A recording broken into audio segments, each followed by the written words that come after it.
You step across a Roman threshold and feel the house rearrange itself around one center of gravity, the paterfamilias.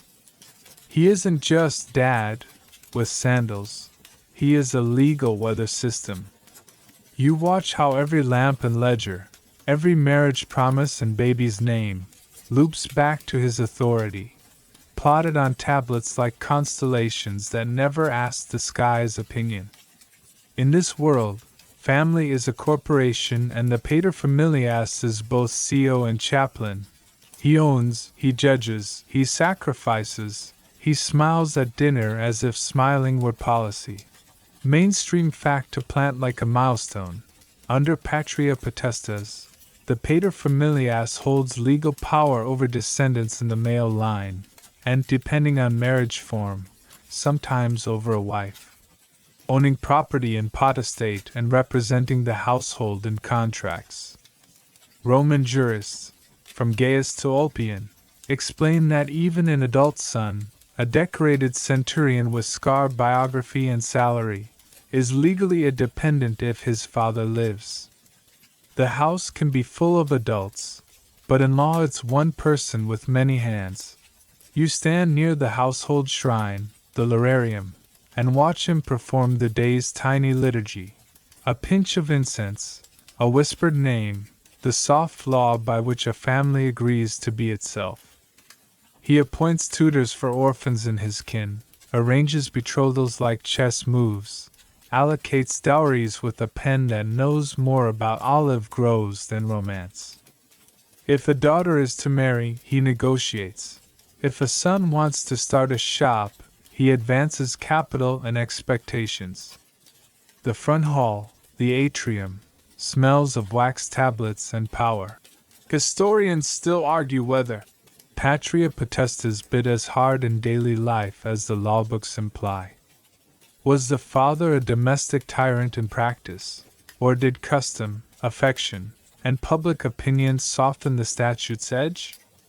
Surviving letters, epitaphs, and satire suggest both. Some households run on stern kindness, others on the kind of discipline that makes neighbors exchange looks. A law can be a loud costume. Custom sometimes whispers over it. Property is the quiet engine. Technically, what the son has belongs to the father unless carved out as a peculium, a little personal estate that might include a slave assistant, a mule, a shop fund, a handful of amphorae with hope inside. If the son is a soldier, he can keep peculium castrants, earnings from service that even an ambitious father should not plunder. Jurists turn stern on this point. If the son is a bureaucrat or courtier, later law extends a similar privilege, the quasi-castrants. You watch the ledgers multiply, family wealth centralized, but outlying islands of autonomy tolerated for morale and practicality. Light joke 1, a father says. What's mine is mine and what's yours is mine. A son replies. Then I am rich in your happiness. And both agree to let dinner rescue them. Light joke 2. A clerk asks if the family has one wallet or many. The paterfamilias says. One wallet with many shopping lists. Light joke 3. A neighbor boasts he consults his children on major purchases. His friend wonders if figs count as major. Law sharpens into ceremony when a child arrives. The baby is laid at the father's feet. He lifts, tolera, and acknowledges, an old custom turned symbol by the classical period. Then the dies lustricus, the naming day, day 8 for girls, 9 for boys by common habit, baptizes the child into the household's calendars. He inscribes the name, he sacrifices, he counts. The midwife leaves, the nurse stays, and the mother crosses a threshold from danger into duty, the house adjusting its orbit to include a new, loud planet. Quirky tidbit, wax masks, imagines of ancestors. If the family has the rank and the patience, hang in cupboards and parade at funerals. The paterfamilias keeps the keys and the stories. He decides when a youth is old enough to meet the wax. Some boys look into those lacquered faces and see destiny. Some see debt. Household justice once reached into darker places. In archaic law, a father's right over life and death is outlined with a chill. By the classical era, custom, courts, and community glare have fenced that right. A father who kills or maims invites prosecution and disgrace. Still, the old formula haunts the textbooks like thunder long after the storm.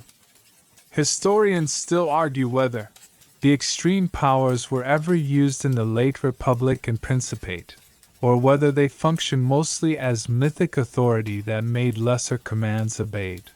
Economy and affection share a desk. Daughters bring dowries mapped in careful lists, cash, land rents, slaves entered by trade, jewels with appraised values, and sons bring continuity and labor. A daughter may remain legally tied to her birth family, sign manu marriage, so the dowry stays her natal kin's concern. A son's earnings flow into the central pot unless earmarked otherwise. The paterfamilias is responsible for sacrifices, for household stability, for clients at his door on salutation mornings, for the reputation that floats the whole concern. He is also responsible for laughter at dinner, for soothing frictions between a daughter-in-law and the kitchen, for remembering that the cook has opinions on feast days and should be heard before the butcher. You notice how politics starts in the pantry. Patronage webs sprout from family roots. A father's amici, friends, and clients orbit the door. His wife curates the guest list with the tactical grace of a general. Children learn how to smile in the right order. A boy's first toga of manhood, the toga virilis, is a family event staged as public policy. A girl's first serious weaving project might be displayed with equal pride because cloth is currency here, and competence speaks in yarn.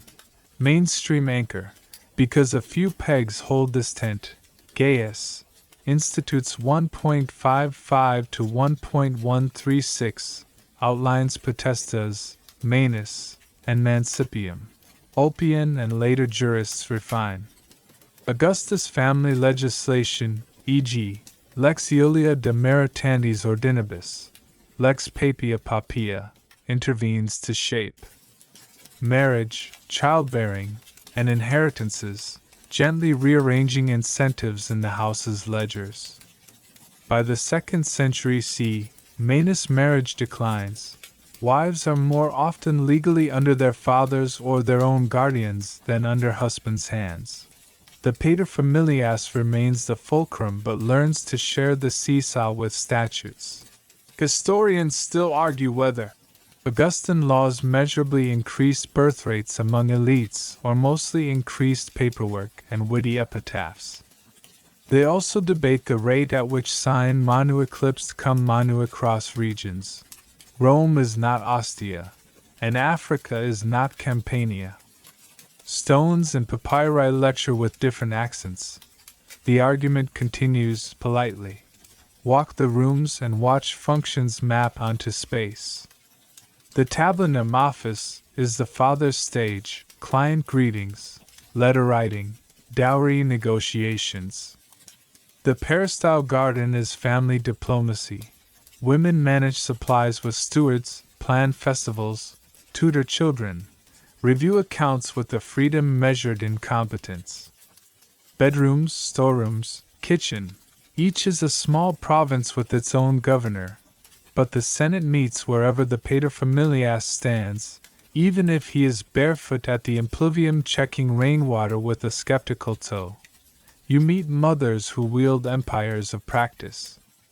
A capable matron manages slaves, ration charts, linen cycles, and the echoing rumor mill that crosses the alley. She can stretch a dowry, soothe a patron, and stage a dinner that edits 3 feuds into one toast.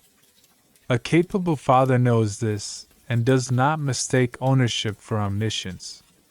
The strongest houses run on paired authority, formal male power, informal female command, braided into routine. Light joke 4. A steward asks who authorizes buying more amphory. The paterfamilias says, "I do." His wife says, "I already did." And the steward records, "Done." Light joke 5. A son begs for a new tutor. The father says the old one is perfectly good. The tutor agrees. Light joke 6. A client thanks the paterfamilias for a loan. The father thanks his wife for finding the money in the linen cupboard. Epitaph's compress lives into manners. She kept the house, loved her husband, spun wool, says an old formula that scholars both quote and complicate, because other stones brag that she was learned, loyal, managed estates, freed slaves, raised children. Men's stones boast offices. Women's praise competence and loyalty, but sometimes wealth and piety loudly enough to rival office. The paterfamilias appears as just, pious, a friend to his friends, strict in justice, gentle at table. Family identity survives as adjectives. Here is the quiet paradox. The Roman household is patriarchy with porous borders. Legal doctrine stacks power at one point. Lived life redistributes it by habit, affection, reputation, and need. A tyrannical father can ruin the math. A wise one becomes the house's most beloved convenience. Decisive when asked, invisible when not, a hinge that doesn't squeak. You leave the threshold and glance back at the lararium. Tiny gods watching a large man pretend he is larger than luck. He is, for a while, and that while is what Roman family life learns to fill with industry, negotiation, and 1,000 rituals that make obedience feel like belonging. You watch a Roman girl cross her father's atrium and realize she is walking through law as much as sunlight. A daughter is affection wrapped in statutes, cherished at the table, counted on the tablets. If the paterfamilias is the house's legal weather, she is the breeze everyone notices and the column that cannot yet bear a roof. Your eyes track what the jurists call her status, where she stands with respect to power, property, and protection, and you learn that Roman love letters are often written on wax. Start with the big frame. While her father lives, a daughter is under his patria potestas, not a prison, but an umbrella glued to the person who holds it. She can be a genius at the loom, a poet at dinner, 19 with opinions and admirers. In law she is still a filia familias, not an independent owner of her own fortune unless someone has carved out a little island of autonomy. If she marries into a husband's hand cum manu, she shifts to his power and becomes, legally, like an adopted daughter in that new house. If she marries without hand sign manu, which becomes the classical norm, she remains her father's daughter-in-law even as she is her husband's wife in life, a delicate braid that Roman households learn to wear without tripping. Mainstream anchor you can lean on like a doorpost. Gaius Institutes 1.55 to 1.136 lays out potestas and manus. By the 1st, 2nd centuries CE, sign manu marriages dominate in elite circles, leaving wives and daughters legally attached to their birth families and property regimes. The practical result for many daughters, even after the wedding torches, their ultimate legal shadow, is cast by the man across whose threshold they were born, not the one whose couch they now share. But law likes exceptions like Romans like sauces. If the father dies and the daughter has no paterfamilias above her, she becomes sui juris, legally on her own. Independence, however, arrives with a chaperone, the system of female guardianship, tutela mulierum. In theory, a woman's sui juris needs a guardian's assent, auctoritas tutoris, for certain acts, especially those that alienate important property. In practice, by the classical period, that assent often becomes a rubber stamp, an administrative yes fetched from a relative, a testamentary appointee, or, failing both, a magistrate's appointed tutor dativus.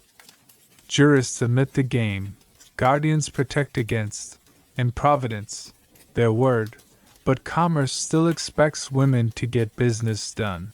Historians still argue whether tutela mulierum bit hard in daily life or function mostly as a speed bump. Some inscriptions and papyri show women buying, selling, lending, and manumitting with a guardian's quick consent scribbled in the margins. Other texts scold prodigality and insist the break was needed. The safe truth is gradient. The stricter the family, the heavier the hand. The better connected the woman, the lighter the stamp. Guardians come in 3 flavors, and you can taste the bureaucracy in each. There's the tutor legitimus, the nearest male agnate, often a brother or paternal uncle, who inherits the job the way he inherits family headaches. There's the tutor testamentarius, the man the last paterfamilias named in his will, a posthumous favor or precaution. And there's the tutor dativus, assigned by magistrates when the first 2 fail or misbehave. In later practice, if a guardian obstructs, a woman can apply to have him replaced. The law disapproves of tantrums that interfere with rent. Light joke 1. A would-be stern guardian claims he must review every purchase. She asks if he plans to inspect thread by thread. He replies only if the invoice is long. Light joke 2. A tutor boasts he prevented an improvident sale. The steward notes, he actually delayed laundry. Light joke 3. A jurist says guardianship protects virtue. A fabric seller says it protects bad bargains. Property is the field where these rules plow straightest. A daughter can own property sui juris, inheritances from maternal kin, gifts, profits from her slave's work, returns from investments. She can also hold a dose, a dowry, assembled by her father or other kin for marriage and transferred to the husband for household expenses. In a sign manu marriage, the dowry remains the wife's natal family's concern. If the marriage ends, much of it returns by action of law, less wear and tear, allowed by custom and clause. A woman's sui juris may have a guardian's assent recorded when she alienates land or manumits slaves. But she can, and often does, direct her business, especially if the family likes rent more than rhetoric. Augustus wanders into this story with ledgers and carrots. His family legislation, the Lex Iulia and the Lex Papia Papia, late 1st century BC/early 1st C, ties marriage and childbearing to privileges. The famous ius liberorum, right, of children, frees freeborn women who bear 3 children, free women, 4, from the nuisance of guardianship and opens certain inheritance advantages. Men gain office and property perks by marrying and begetting. The propaganda is moral. The effect is mathematical. Incentives take some breaks off capable women's hands. Mainstream fact, brisk and balanced. The ius trium liberorum appears in legal sources, e.g., Ulpian, as removing tutela and facilitating succession rights. Later emperors toy with its application. Add to that 2 senatorial decrees that shift the inheritance grammar in a mother's favor. The SC Tertullianum, Hadrianic era, grants a mother a right to inherit from an intestate child, under conditions. The SC Officium, Marcus Aurelius and Commodus, upgrades children's rights to inherit from a mother. The vector is gentle but clear. Mothers gain teeth in succession. Daughters can imagine legacies that used to skip them. Historians still argue whether the ius liberorum actually increased elite fertility, or simply rewarded women already fruitful, or creatively documented. They also debate how frequently women used courts to swap obstructive guardians for cooperative ones. The papyri from Egypt are chatty, the stones in Italy less so, and practice surely varied from port to pasture. Meanwhile, everyday life walks past the statutes in sandals. A daughter helps map her dowry, valuations of jewelry, lists of slaves by skill, a rental contract on a small olive plot. She learns the difference between residential mancipi, property transferred with ceremony, and everything else because the steward's eyebrows insist. If her father is kind and sensible, he consults her about the match, even if he technically doesn't need a signature. By the classical period, mutual consent is expected in nice houses. Nobody wants a scandal with witnesses. Consent peeks out from under custom like a shy cat.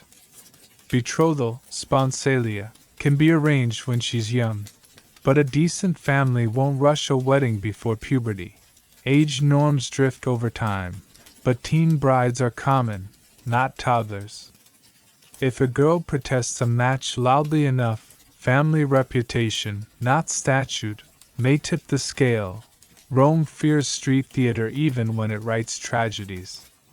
Later imperial rulings grow increasingly fussy about forced marriages. Judges dislike letters from uncles who love property more than quiet. Quirky tidbit. While masculine epitaphs brag offices, female epitaphs often brag competence. Lanifica, woolworking, pia, dutiful, frugi, thrifty, sometimes docta, learned. You find stones where a daughter commemorates a mother as manager of estates, and a husband praises a wife who kept accounts with exactness. Wax tablets from Pompeii and Herculaneum show women lending money and suing to collect. Guardian's assent penned in a tidy hand like approved Titus. A daughter's legal costume also includes protections from unwise promises. The SC Vellianum, under Tiberius or Claudius. Sources debate the date. Later jurists fix it to 46 discourages women from standing surety for others' debts. It's a patronizing kindness that nonetheless saves many a daughter from underwriting a cousin's business plan written on hope and a napkin. She can still guarantee. Lawyers always find doors, but courts will listen hard if she later says, "I was pressed." Light joke 4. A cousin begs her to co-sign a loan. She waves the SC Vellianum like a fan. He complains it creates a draft. Light joke 5. A banker says the decree is bad for business. Her mother says so are bankrupt cousins. Light joke 6. A jurist sniffs that women should not litigate. A clerk coughs and points to a stack of cases with female names on top. Guardianship loosens further in practice by competence. If she runs property well, nobody hurries to obstruct. If she bungles, the family intervenes with the speed of injured pride.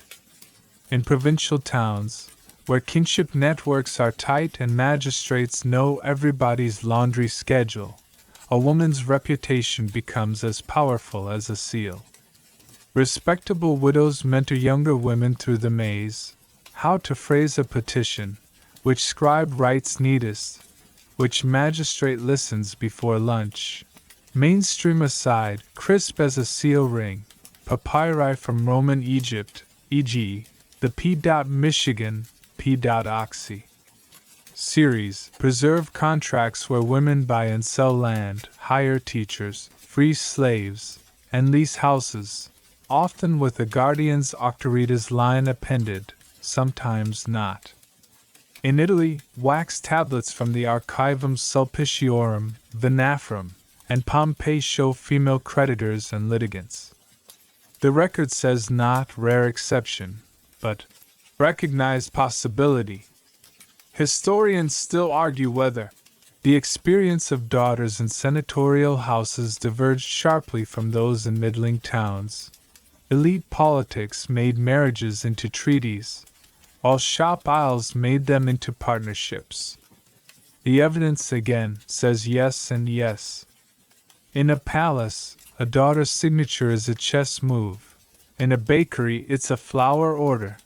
You end the day near the lararium again and see the daughter light a lamp without asking permission. Habits small sovereignty. Her father's keys jingle where they always do. His pen scratches dowry figures with the confidence of a man who thinks columns should add up because he says so. But the girl knows which amphorae are full, which tenants pay on time, which loom is sulking, which slave deserves manumission in next summer's will. The law calls her, under power, or under guardianship. The house calls her indispensable.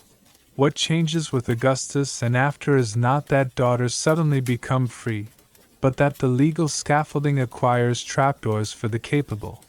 I use liberorum to waive guardianship, senatorial decrees to let mothers inherit, procedural exits from obstructive tutors. The old words stay, the new habits grow around them like ivy that both decorates and disobeys. Tomorrow she may marry sine manu and remain, legally, this household's daughter while learning to be that household's lady. She will thread her life through two ledgers and make both balance with a competence an ancestor would praise even if a jurist only footnotes it. You blow out the lamp with her and feel how Roman law is both fence and path. A daughter learns which boards bend and which posts bite.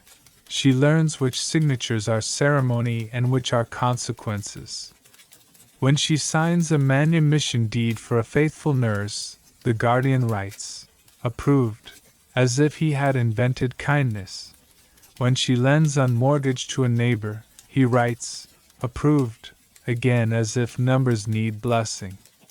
She smiles, folds the tablet shut, and shows you the trick every Roman daughter learns. Walk under power, but keep your hands on the purse strings. You sit at the edge of a Roman tablinum while a marriage is assembled like a careful mosaic, bit by bit, color by color, fussed over by people who swear they love art more than grout. A betrothal, sponsalia, is not the wedding, it is the promise that other promises will follow. You watch tablets, rings, and glances cross the air. You hear the rhythm of names, dowries, and dates. You learn that Roman romance often begins with stationery. The first instrument is talk. Two households trade courtesies and credentials the way merchants trade samples, then float numbers the way senators float principles. A likely bride's father sets out dowry contours, cash, rental income from a small vineyard near Tusculum, 3 household slaves with competencies listed like skills on a resume, weaver, nurse, steward's assistant. A likely groom's father counters with family standing and the young man's prospects. He will soon don the toga virilis. He writes a decent hand. He can recite Virgil without sighing loudly. You note that even affection finds a chair after logistics sit down first. Mainstream fact to peg the scene, Roman betrothal, sponsalia, rests on mutual promises, sponsions, made by the families and affirmed with a token, commonly a ring, annulus sponsilicious, placed on the girl's hand. Later tradition says the left ring finger because of a mythic vein to the heart. The agreement is not indissoluble.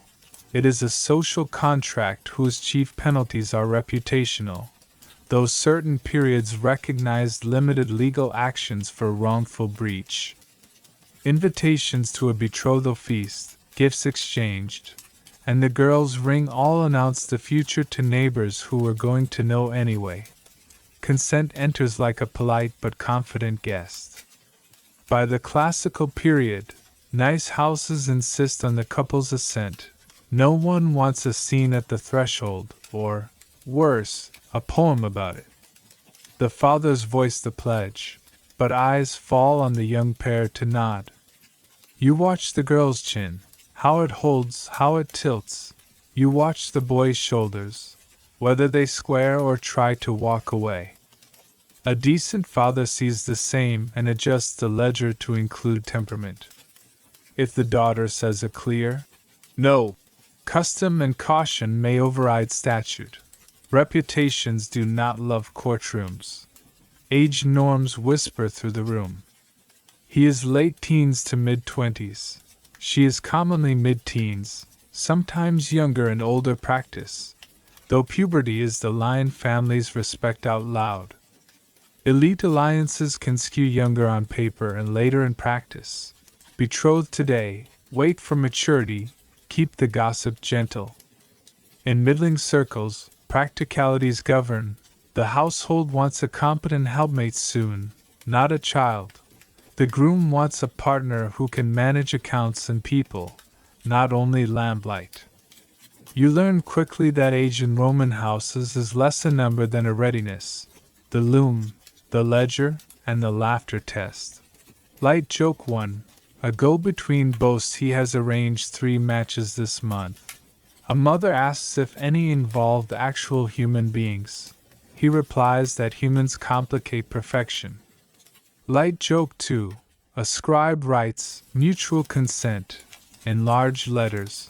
The grandmother says mutual should be larger. Light joke 3. The groom's uncle promises the boy will grow into sense. The bride's aunt says that is a very long garment. Betrothal has props. A small gift, spindle whorls, a brooch, a tidy miniature of household Laura's, passes from his family. A honey cake or wreath returns from hers. The ring sits where it will be noticed. A short toast confirms the tone. A date is noted in wax for the wedding torches and the procession's route. The annulus may be iron for sobriety or gold if the steward is optimistic. Either way, it is a public promise that will make the bakery line hum tomorrow morning. Historians still argue whether betrothals carry true legal enforceability in every period or function primarily as moral contracts with social penalties for breach. Some juristic texts outline actions for slanderous repudiation, while other evidence suggests families preferred negotiated withdrawals to litigation. The truth, as with many Roman habits, sits at the intersection of pride and pragmatism. Sue if scandal helps. Reconcile if supper is at stake. The girl's voice grows larger as ink dries. She may list dowry items she considers non-negotiable. A favorite slave nurse, a small writing desk, the silver mirror from her mother's chest. If the marriage is sine manu, as is usual by the Principate, she will legally remain in her father's family, so the dowry becomes a loan to the new household rather than a surrender. If it is cum manu, now rare and often symbolic, she will pass into her husband's power, and the dowry shifts accordingly. Either way, she asks where she will live, which festivals she will visit with her natal kin, which nieces she may keep visiting on market days. You notice how consent grows teeth when it includes calendars. Quirky tidbit: some betrothal parties send the bride to be a basket of baby toys, tiny rattles, knucklebones, wool dolls, to give away ceremonially to younger kin, a gesture pretending to leave childhood behind. Others swap a toy ball for a spindle in mock drama. The girl usually keeps both, because games persist in houses that work. Gifts and promises have exit clauses. If a betrothal breaks, Everyone tries to return what can be returned: the ring, any large gifts, sometimes even the honey jar if unopened. It never is. The gentlest letters blame, omens, ill health, or urgent travel. Rougher endings name stingier truths.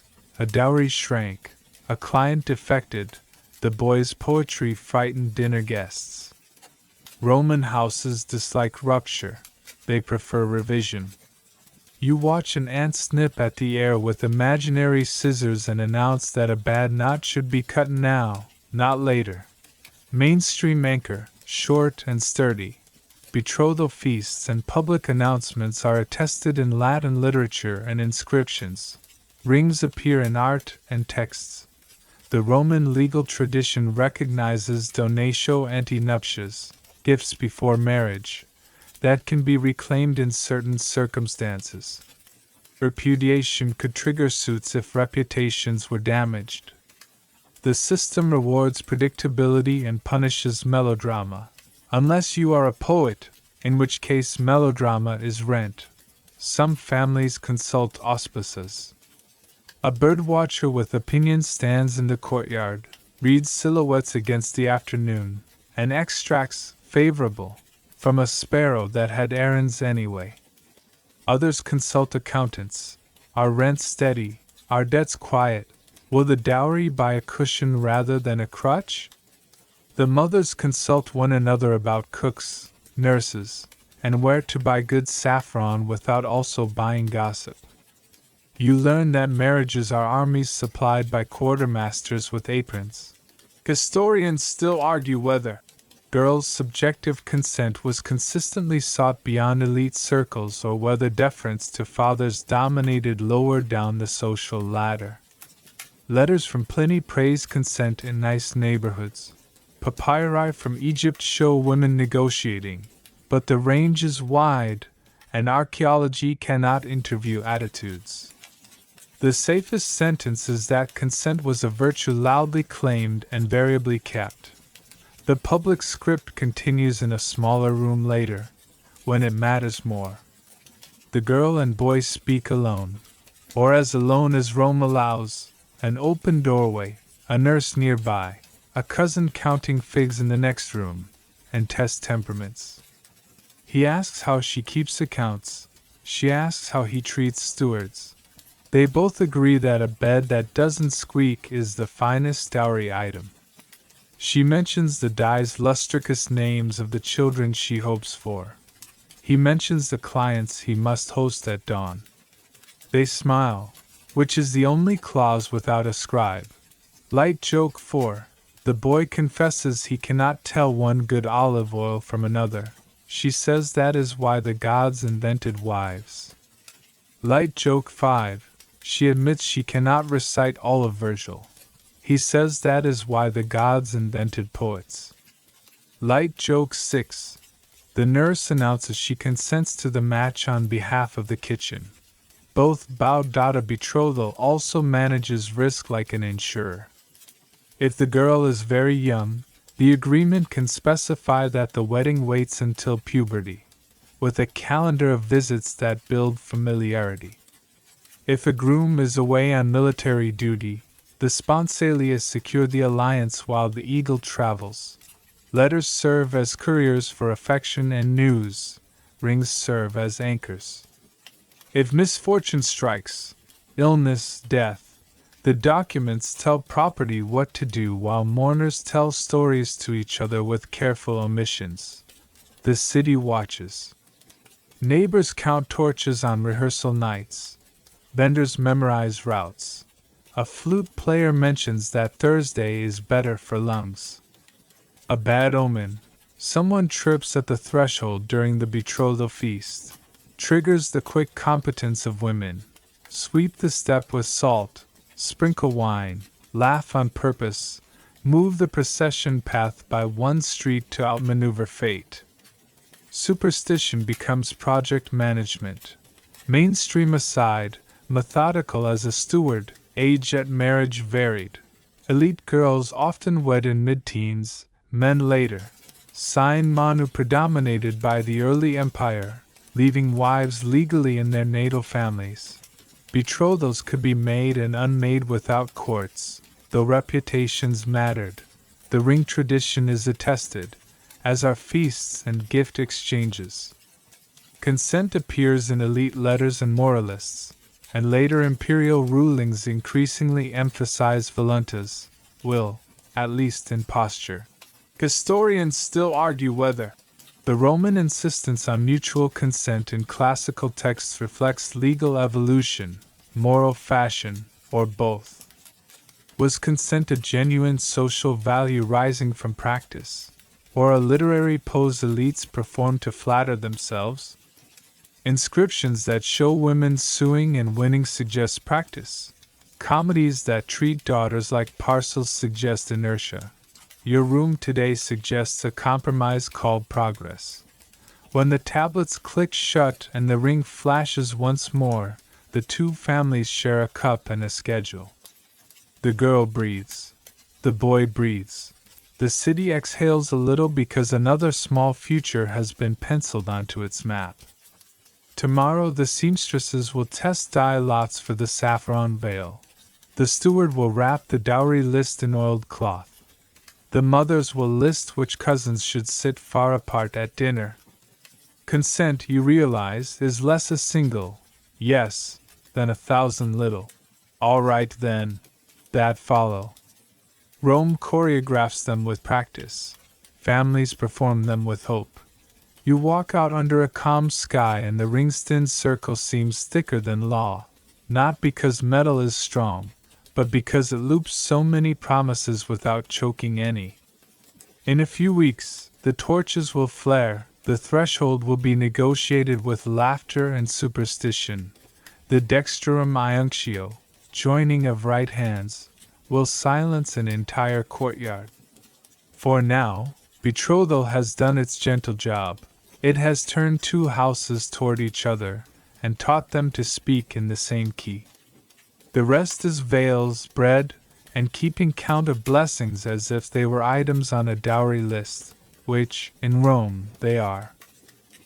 You stand between two doorways that look the same and learn they open into different legal weather. On the left is cum manu. With the hand, the old road where a wife passes under her husband's power, as if adopted into his family. On the right is sign manu. Without the hand, the later boulevard where a wife remains legally a member of her birth household even as she shares a husband's table, lamp, and laundry schedule. The lamps burn the same oil, the ledgers do not. Try the older doorway first. In cum manu, the husband's manus, his legal hand, covers the wife. Property-wise, she becomes like a daughter in his house. What she brings, apart from the structured dowry, becomes his to manage. What she acquires while married belongs within his pot. Her natal family's authority over her dissolves like salt and stew. In the strictest archaic formulations she can inherit within her husband's agnatic line and lose rights in her own. Morally, the poets pretend this feels like unity. Legally, the jurists write it as custody. There were 3 classic routes into Manus, each with a different costume. Conferiatio is the patrician wedding with sacred spelt cake, far, 10 witnesses, and a pontiff's tidy Latin, religion as registrar. Coentio is a symbolic purchase, a ritual emancipation with copper and scales where the bride is bought into the husband's hand, law as theater. Usus is common law by courage. Cohabitation for a year confers manus unless the wife does the famous trinoxium, spends 3 nights away. So the legal clock resets and the hand never lands. Light joke 1. You learn quickly that forgetting the trinoxium is like forgetting to blow out the lamp. No disaster at once, only later paperwork and an aunt's lecture. Now try the right-hand doorway. In sign manu you live together, but the wife remains legally in her natal familia. Her property, Beyond the dose, the dowry lent to the marriage stays with her or her paterfamilias. A guardian tutor may still be needed for certain acts if she's sui juris, but her husband does not own or command her assets as of right. Dowry moves across to help run the shared household. Management and return clauses are spelled out. If the marriage ends, most of the dowry returns by action of law, with deductions for wear, expenses, and any agreed penalties written in Roman with the ferocity of accountants. Light joke 2. A steward calls it love with line items. The grandmother calls it sensible. Mainstream fact, steady as a seal ring. Gaius Institutes 1.108 to 1.136 sets out the distinctions, conferiatio, coemptio, usus formanis, and the separate status of sine manu marriages which, by the high empire, predominate among elites. The legal effect is stark. Under sine manu, a wife is not in her husband's power. She remains in her father's or, if sui juris, under her own guardianship, often light touched by the classical period. This shift reconfigures inheritance, property control, and the arithmetic of divorce. Why did Rome move its furniture from left to right? Part religion. Certain priesthoods, most famously the Flamen Dialis, required spouses married by conferiatio. Patrician houses guarded the right like a family heirloom. But as social lines blurred and imperial bureaucracy preferred money that could be counted over pedigrees that could be summed, sine manu proved practical. Wives could retain dowry oversight through natal kin. Natal houses could protect property from a son-in-law's business plans written in enthusiasm, and divorce could proceed without sawing the house in half. Historians still argue whether Manus collapsed quickly in the late Republic or declined unevenly by region and class. Patrician priestly circles clinging to conferiatio, provincial towns keeping coemptio for pageantry, cities sprinting to sine manu because markets sprint first. Walk a sine manu day. The wife's dowry agreement, instrumentum datale, lists assets in a script neat enough to seduce any steward. Cash sums, land rents, slaves with job titles, furniture valued as if it were soldiers. The husband manages for household use, but he doesn't own. At divorce, he must return the dose or face lawsuits that travel faster than gossip. She may also hold non-dotal property wholly apart, inheritances from her mother, profit from a shop she finances, interest on loans she made. Yes, women lend. Papyri brag quietly. If she bears 3 children, 4 for freed women, Augustan carrots, ius liberorum, can free her from the nuisance of a guardian's signature, competence rewarded, at least on paper. Now step into a cum manu morning. The wife is under the husband's manus. The legal wallet is 1, not 2 with bridges. She may gain rights to inherit from him as a daughter would, but she loses claim on her natal house. Her property fountains into his basin. Divorce here is harder to unwind. Sacred conferiatio needs sacred differiatio to dissolve, a rare and solemn undoing involving that same stubborn cake and priestly faces that have never smiled in public. Coemptio requires counter-ceremony, remancipatio, and legal unthreading. Usus, if manus was acquired, has to be legally reversed, which is much more work than spending those 3 nights at your mother's ahead of time. Light joke 3, the nurse says. Always pack for trinoxium the way you pack for rain. Ritual shows law's personality. In conferiatio, you taste the archaic, spelt cake, panis varius, Jupiter's attention, 10 witnesses who will remember your veil longer than your name. In Coencio, you watch copper and scales, the old emancipatory formula that once transferred fields and oxen now pretending to transfer a human, with everyone winking that it's symbolic, and knowing symbols can still bite. In Usus, you feel how time itself can be a ceremony. 12 months of cohabitation make a law, 3 nights away unmake it. Calendar as chisel. Quirky tidbit. A wife intent on avoiding Manus could schedule annual girls' trips to her mother's, to a shrine, to a conveniently chatty aunt, just long enough to interrupt the clock. The jurists dutifully note the trick and neither forbid nor applaud it. Inheritance and succession turn bolder under Sign Manu. Because she remains in her natal line, a wife can still inherit from her father. Later senatorial decrees, SC Tertullianum, SC Orficianum, strengthen mothers' and children's mutual rights, making the non-Manus framework feel modern by Roman standards. Under Cum Manu, she is legally his daughter, so her natal line's succession may skip past. Compensations exist, but the simplification favors the husband's agnates. In one path, a woman is an economic bridge between houses. In the other, she is a transplant. Bridges get crowded. Transplants risk shock. Divorce reveals the plumbing. In Sign Manu, either party can send a notice, renunciatio, curt, formulaic, no courtroom curtain raising required. The wife's dowry returns, minus agreed deductions. Her non-dotal property never left. She walks back through a doorway that never closed in law.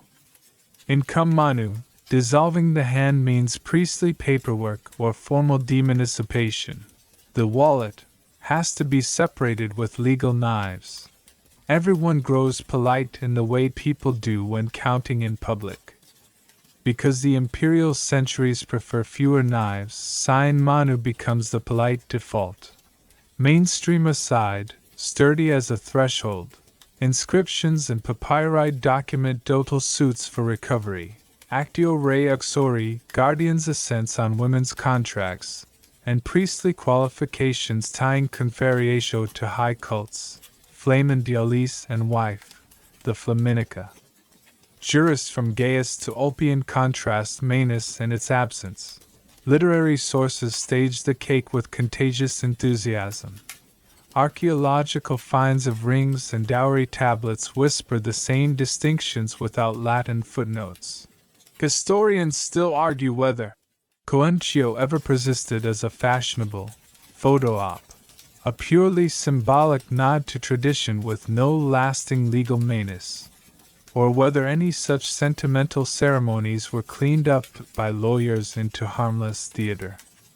Some later sources suggest shadow rituals. Others insist Rome's lawyers don't allow sentiment near statutes without a fee. Regional practice likely wrote its own italics. Economically, Sign Manu lets houses hedge. A daughter's dowry can support the new household but be protected from the husband's creditors if clauses are sharp. A son-in-law gains liquidity without control. The natal house keeps a rope tied to its money with a knot labeled returnable. Under Cum Manu, money truly moves. Families that like control dislike that. The empire, being a vast exchange of rents and favors, tends to prefer hedges. You hear this preference in Stewart's proverbs. Keep dowry on a leash, love is warm, ledgers are hot. Religion keeps a foot in the older doorway. If your son is destined for certain priesthoods, the bride must be patrician and conferiata. Both spouses' parents must also have been so married. The pool of candidates shrinks until marriage feels like solving a riddle with genealogy. A few illustrious families keep the right alive on this account alone, piety as pedigree maintenance. Light joke 4. You ask which wedding has more cake. The pontiff says conferiatio by law, the baker says whichever family pays properly. Light joke 5. A banker prefers sine manu because returns are predictable. A poet prefers conferatio because cake is a metaphor. Light joke 6. The summa rudis from our other life wanders by and says he prefers marriages where the baton isn't needed. Watch how women navigate the options. An elite bride whose father trusts her skill may insist on sine manu, keeping her estate humming and her natal family's counsel near. A family angling for priestly glory accepts conferatio with the solemn pride of people who enjoy ceremonies with impractical hats. A provincial couple may stage a tidy coemptio because the community expects the old words before new habits. The bride schedules her trinoxium anyway because grandma did and grandma's advice pays rent. By dusk, the two doorways look less like old versus new, and more like different tools for different anxieties. If you fear dilution of family wealth and prefer flexible exits, choose sine manu. If you crave formal fusion of houses, or priestly eligibility, and accept the legal weld, choose cum manu. Most of your century has voted with sandals and chosen the right-hand door.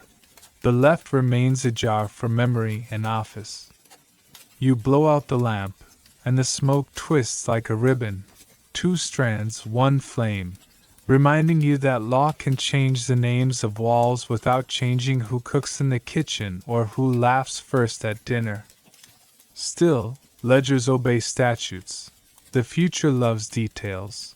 And Rome, master of details, has put a polite label on each door so even love can't say it wasn't told. You sit beside the steward with a wax tablet and learn that Roman romance is itemized. The dowry, dos, is not a sack of coin tossed at destiny. It is a ledger with adjectives, numbers, appraisals, witnesses, clauses, the vocabulary of affection in a city that thinks in contracts. You watch bracelets weighed, a vineyard rent penciled, a nurse's skill priced without insulting the memories she carries. The room smells faintly of honey and ink. Love, here, is sweet and legible. Start with the grammar. A dowry can be perfectitia, sent forth by the bride's father or his paterfamilias, or adventitia, coming from elsewhere, provided by the bride herself if she is sui juris, by her mother, or by another relative. Each label pulls consequences behind it like a small cart. If the marriage ends, a perfectitia dowry typically concerns the bride's natal family most. A father may sue to reclaim it.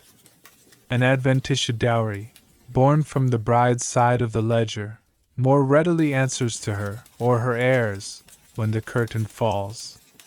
There is also the fussy cousin, dos receptitia, promised with a stipulation that it will be returned to a named person, father, bride, a helpful uncle who enjoys paperwork, in case of divorce. You trace the words with a stylus and see how each preposition points to a future mainstream fact you can pin with a jurist seal. Gaius, Institutes 2.63 to 2.65, 3.136 to 3.137, and later Ulpian outlined these categories, and the actio rei uxori, the wife's action for dowry recovery, haunts every husband who imagines ledgers forget. In the classical period, if a sine manu marriage dissolves, the dowry is owed back subject to lawful deductions, retentions. The steward taps that word like a drum. Deductions are where sentiment meets arithmetic. The husband may retain limited portions for expenses that kept the household standing, outfit, unavoidable repairs, sometimes a slice per child, and liberis retentio, the exact fractions debated into elegance by jurists who probably never mended a tunic. There are also deducta, Specific items agreed at the start to be non-returnable because they perish in use: oil, grain, worn clothing, a bed that has politely retired. A careful contract prevents creative memory. What counts as worn?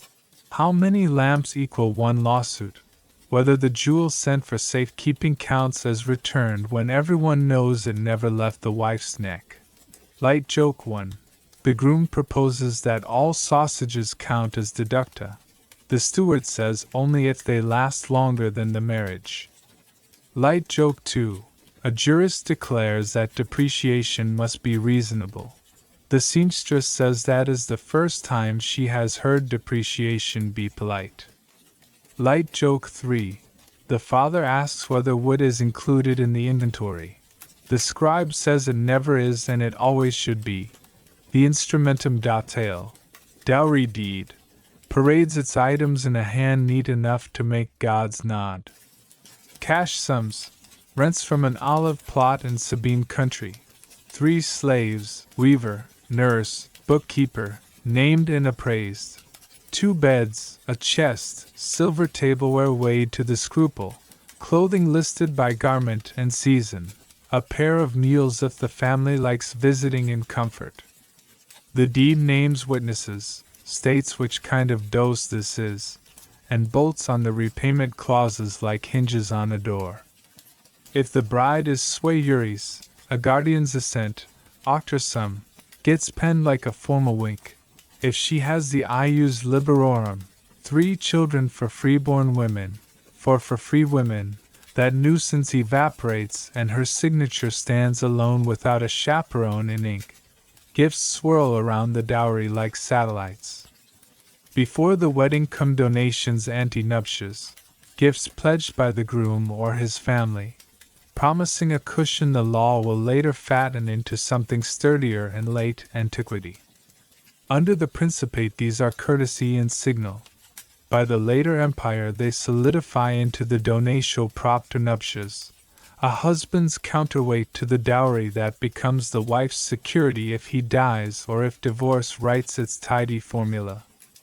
You smile when the steward calls it the mirror, dos facing donatio across the table like 2 sensible adults agreeing to be married to. Quirky tidbit. Some households lay out the bride's mundus muliebris, her women's world, as a ceremonial display: mirror, combs, perfumed flasks, spindle and distaff, even a small casket with ribbons and pins. Friends admire, gossip, and accidentally advise. The bride chooses a comb for the procession and pretends the rest appeared by magic rather than by ledger. Gifts between spouses, however, are a tightrope. Classical Roman law frowns on donations inter virum et uxorum, gifts directly between husband and wife, fearing pressure and the slow creep of one wallet into the other by flattery. Courts often void such gifts unless death has intervened or later emperors have relaxed rules for reasonable presents. The effect is paradoxical but practical. Love may be lavish at dinner, but it should be modest in deeds of gift. Historians still argue whether this ban functioned as a real break in ordinary homes or as a doctrine elites brandished in inheritance fights. The papyri show everyday couples gifting small things. The jurists police the large. Dowry is built to travel, and sometimes it travels badly. If the husband stalls on repayment after divorce, the wife, or her father, sues. Actio re uxori in the classical period, sometimes retooled through stipulations, actio ex stipulatu, if clever scribes pre-built an express promise to pay. Judges may allow installments, especially when there are children in the house and liquidity is an optimist. Security can be written into the deed from the start. Pledged land, named guarantors, penalties with teeth. A father who has read too many comedies about spendthrift sons-in-law hires a scribe with a cruelly beautiful hand. Light joke 4. The groom asks whether the dowry includes a guarantee of good weather. The scribe says no, but it includes an umbrella. Light joke 5. The bride asks if laughter can be amortized. The steward says only if it's frequent. Light joke 6. The nurse asks if the inventory counts her lullabies. The jurist admits defeat. Your stylist traces the Augustan wake again. The Lex Iulia and Lex Papia encourage marriage and children with privileges that touch dowries indirectly.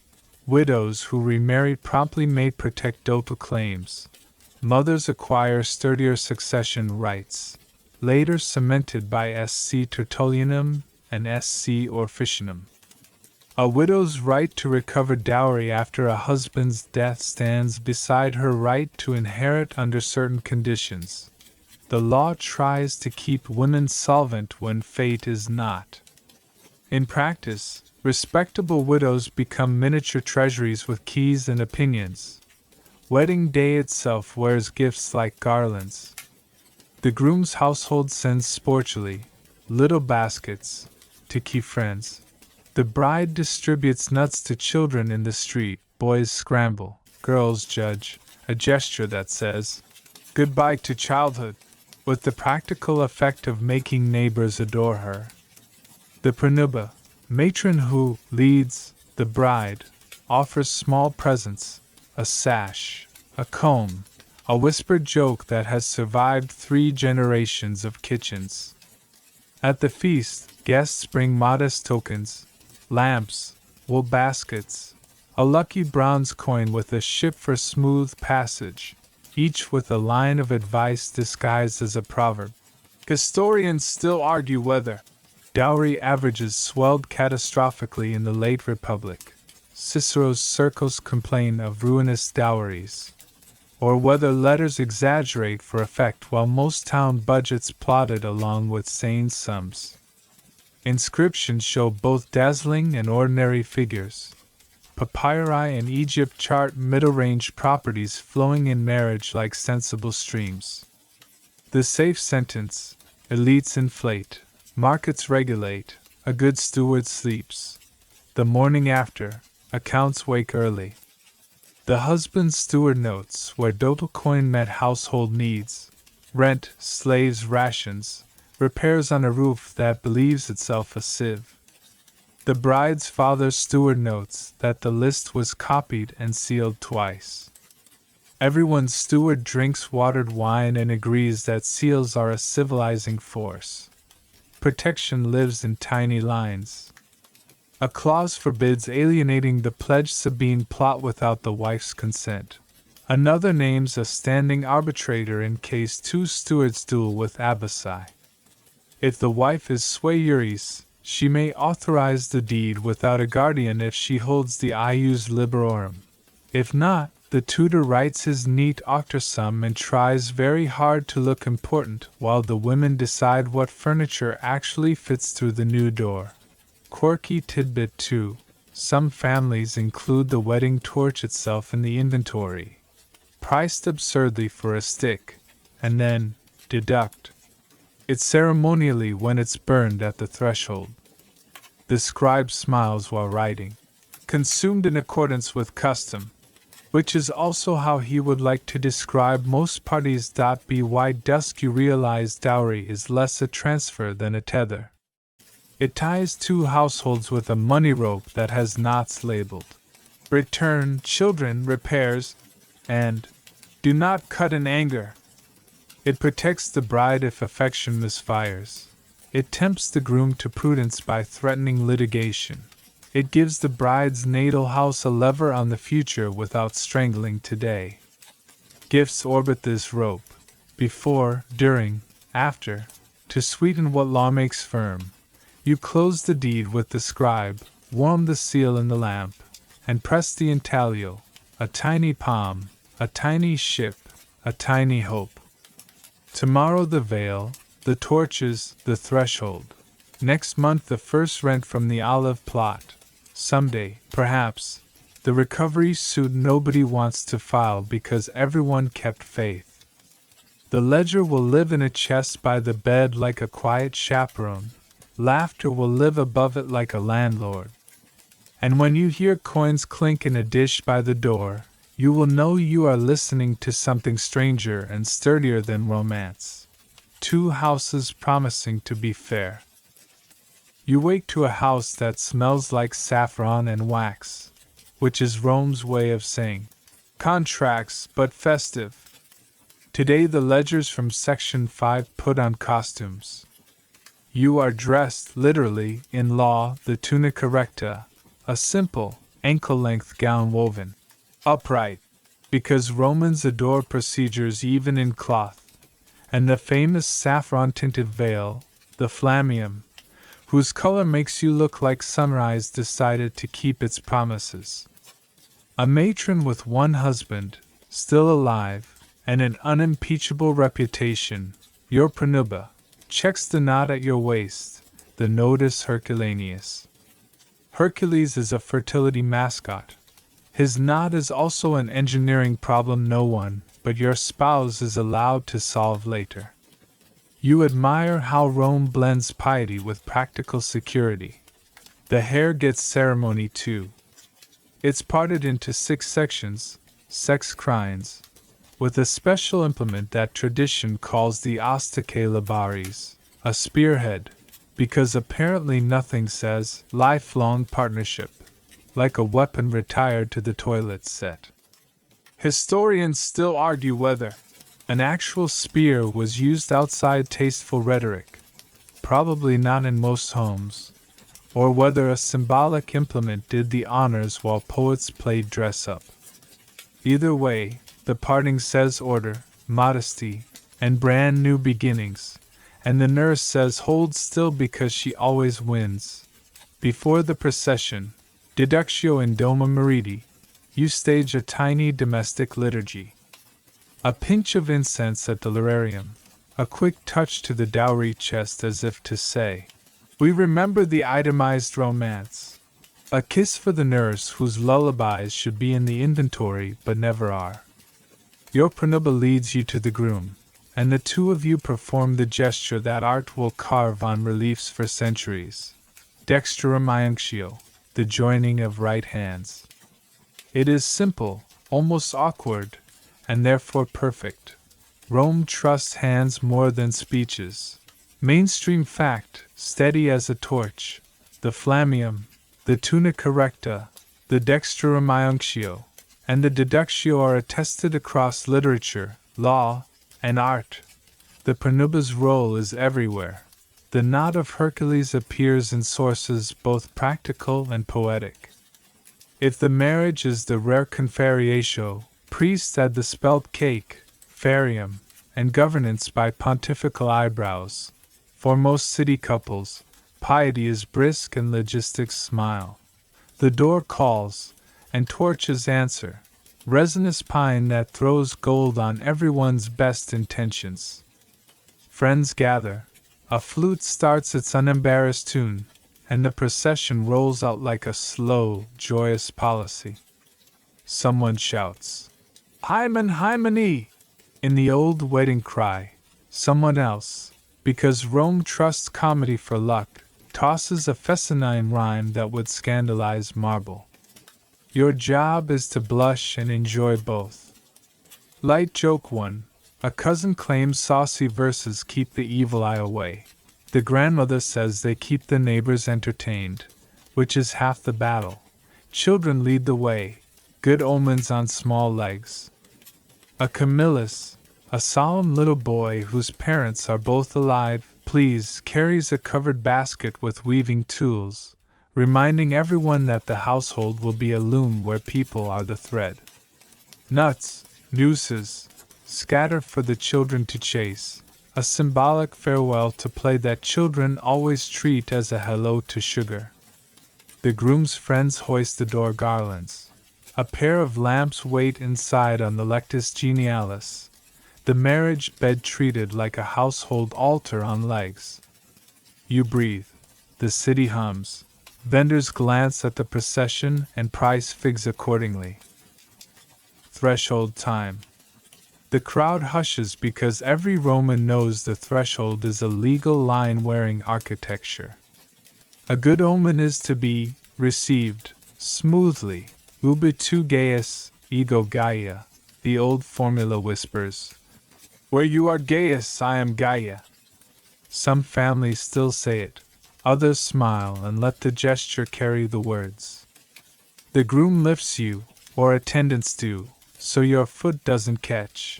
Tripping is discouraged in both religion and comedy. As you pass, bridesmaids lay lamb's wool along the lintel, the old symbol of domestic work and quiet wealth, and you touch oil to the doorposts, as if greasing the hinges of fortune. Quirky tidbit: in some neighborhoods the door gets salted the way roads do, a grainy blessing that also explains why goats arrive uninvited. Inside, you touch fire and water, aqua et ignis, the ancient tokens of belonging. A matron guides your hand. The house recognizes you with the straightforward grammar of elements. The nurse chuckles because she knows who will actually supervise both substances at scale. You crown the household Laras with a tiny garland. Somewhere a client at the morning salutation will later notice and report that the new lady runs a respectable shrine, which is Roman for the accounts will be fine. Feast follows, because policy requires calories. The scena nuptialis sets lamps, platters, and expectations, roast birds, honey nuts, dates, wine with restraint until the toasts loosen ties without untying knots. Guests bring modest gifts, lamps, baskets, a particularly handsome strainer that promises fewer graped skins in the future. The poet in the corner delivers an epithalamium, a wedding song that rhymes virtue with furniture in Latin more elegantly than translation deserves. Light joke too. The poet claims the gods attend. The cook claims the gods would like more sauce. At a quiet moment, the Panuba brings you to the bed and places your right hand in your husband's again, a private echo of the public gesture. Later, when the house is soft with wine and relief, the knot of Hercules becomes a lesson in patience and, perhaps, philosophy. The old superstition says bad luck to blow out the bedroom lamp. Sensible households ignore it. Sensible stewards prefer not to replace curtains. And you decide that new beginnings deserve good lighting anyway. Historians still argue whether the vow, ubi tu Gaius ego Gaia, was universally spoken or a literary fossil cherished by antiquarians. Whether brides always wore saffron veils or preferred other shades in some periods. Whether the obscene Fescennine verses were gentle fun or genuine. Apotropaic right. Evidence leans toward variety. Cities love habits, not handcuffs. The core, veils, hands, torches, threshold, stays legible across centuries. Auspices nibble the edges of everything. If a shoe snaps in the deductio, someone mutters and ties a red thread. If a dog howls, a flute covers the note. If rain insists, guests praise it as a fertility omen while also praising awnings. An augur may have been consulted earlier, sparrows flying right to left, Jupiter unperturbed. But the real omens are the ones good families know how to edit. Keep moving, keep laughing, keep the grandmother's seat out of drafts. The ring makes a cameo, placed earlier at sponsalia. It glints again in the lamp's halo, on the left hand's fourth finger, according to the charming but incorrect vein to the heart. With that Romans enjoyed and anatomists later ruined. The ring is more social than legal here. The dowry tablets did the law's heavy lifting yesterday. Still, metal remembers, and so do neighbors. The ring is a public footnote to private policy. Food and jokes acquire moral. Guests tease the groom about early rising, the bride about account books. Someone quotes clean lines about modesty, and then adds a rude couplet because balance.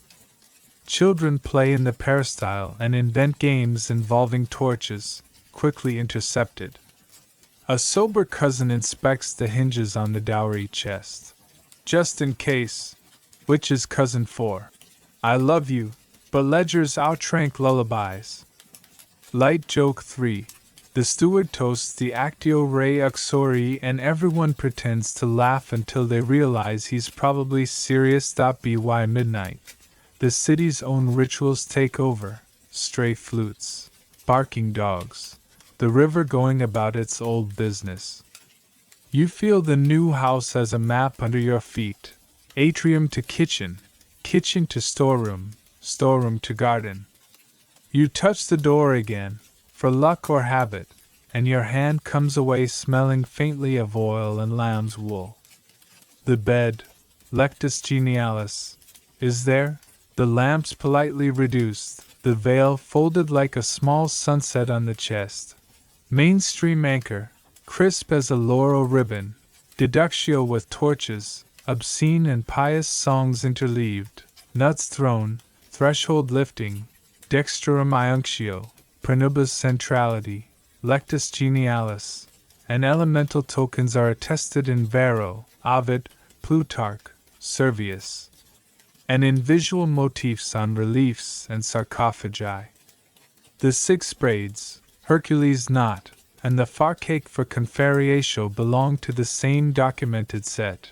Regional and chronological variations make scholars honest. Historians still argue whether the obscene wedding verses served a specific apotropaic function, laughter as shield, or were simply licensed carnival. Whether Rio brides actually said Gaius/Gaia in late periods, or whether painters kept the meme alive. Whether the lectus genialis was used that night, or stood mostly as a symbol in the atrium. The debates are affectionate. The rituals did their job either way. They turn anxiety into choreography. You fall asleep to the tiny creaks of a house adjusting to a new center of gravity. 2 lamps exhaling, a dowry chest settling, the Laras considering how to rearrange their shelf. Tomorrow is accounts and biscuits, visits and thank yous, a new schedule braided into old obligations. Tonight is the quiet clause after the bold headings. You breathe, and the veil folded by the lamp still glows a little, as if saffron knew how to keep a promise after dark. You wake before the household sundial admits its morning and begin the day the way Roman houses prefer it, with lists. Your world is a domus that runs like a small republic, atrium for ceremony, tablinum for paperwork, peristyle for sanity, kitchen for miracles, and you are the quiet magistrate who keeps the provinces obedient. The lamp on your desk smells of olive. The wax tablets have yesterday's sums sleeping under a thin film that a stylus will soon disturb. You are about to make bread, linen, schedules, and alliances, which in Rome all share a single verb, ordinare, to put in order. First, the staff roll call, gentle as a census with better coffee. The atriensis, house steward of the front, reports on lamps and visitors, the ianitor, doorkeeper, on who knocked early, the cocus, cook, on supplies, and the nutrix on the disposition of small humans who treat dawn as a personal insult. In the urban villa annex on the edge of town, the villicus and villica, estate managers, arrive on market days to sync ledgers with the city house, olives, wine, wheat, straw, gossip. You allot rations, grain to be ground, oil to be measured, salt to be kissed by beans, and scribble marginalia that translate to remind cook that lentils last longer if he does not flirt while stirring. Mainstream fact, square as the atrium impluvium, Roman household management is described in Cato's De Agricultura, Varro's De Re Rustica, and Columella's manuals. detailing roles of Vilica/Vilica, ration charts, storage, and seasonal workloads. Archaeological finds from Pompeii and Herculaneum preserve wax tablets with accounts, debts, rents, wages, and amphorae stamped with origins, trestle types, confirming a world that itemized everything from oil to time. A competent matron's authority in provisioning, weaving, and staff direction is praised across inscriptions and epitaphs, where Lanifica pia frugi, woolworking, dutiful, thrifty, are not cliches so much as job titles. You move to stores like a general touring supplies. The pantry's dolia, big jars, sit half-buried, lined up like patient hippos, one for grain, one for wine, one for a sauce the cook claims could pacify Carthage. Amphorae squat in ranks, Dressel 20 fat-bellied with Bedekin oil, slim-necked haltern 70 for wine, each with titchly picty, painted notes that read like secret love letters from merchants. Weight, origin, vintage, the name of a man you will deduct from if the seal looks flirted with. You have someone taste the oil, a spoonful to the wrist, rub, sniff, purse lips. It's an art. The laundry crew, Fullo and assistants, collect soiled tunics for a day at the Phalanca. You sign the chit and do not ask about the urine vats at this hour because sleep is fragile. Light joke 1. The Atriensis says the fountain gurgles. Like a senator. The nurse says that means it is decorative and loud. You note to decale both. Light joke 2. The cook requests more pepper for a recipe. You ask whether pepper is a recipe. He says pepper is a philosophy. Light joke 3. The Ianator asks if he should turn away poets before noon. You authorize only those who bring their own figs. Weaving runs parallel to bread, the household's two reliable gods. In the women's workroom, the warp weights clink like tiny bells and the looms throw their quiet thunder. Wool arrives in bales that smell of sheep and fields. Spinners turn it into thread that knows the way to cloth. You set the day's allotment, undyed for sheets, madder-tinged for tunics, a saffron ribbon for a niece who discovered birthdays. A skilled lanifica, you or the woman you've trained, charts patterns that will end up on shoulders and beds, proof that competence can be as decorative as it is warm. Historians still argue whether elite Roman women personally wove daily textiles or primarily supervised enslaved and hired labor while contributing ceremonial or high-skill pieces. The sources romanticize matronal weaving, yet estates of scale demanded managerial brains more than calloused fingers. The safe answer is both. Hands-on where honor liked to be seen, hands-off where volume did not care for poetry. Mid-morning is accounts and patronage, two faces of the same coin. The salutatio, clients arriving to greet the household's man of rank, spills into your agenda when baskets of sportuli, little monetary or food disbursements, must be assembled. You check the list.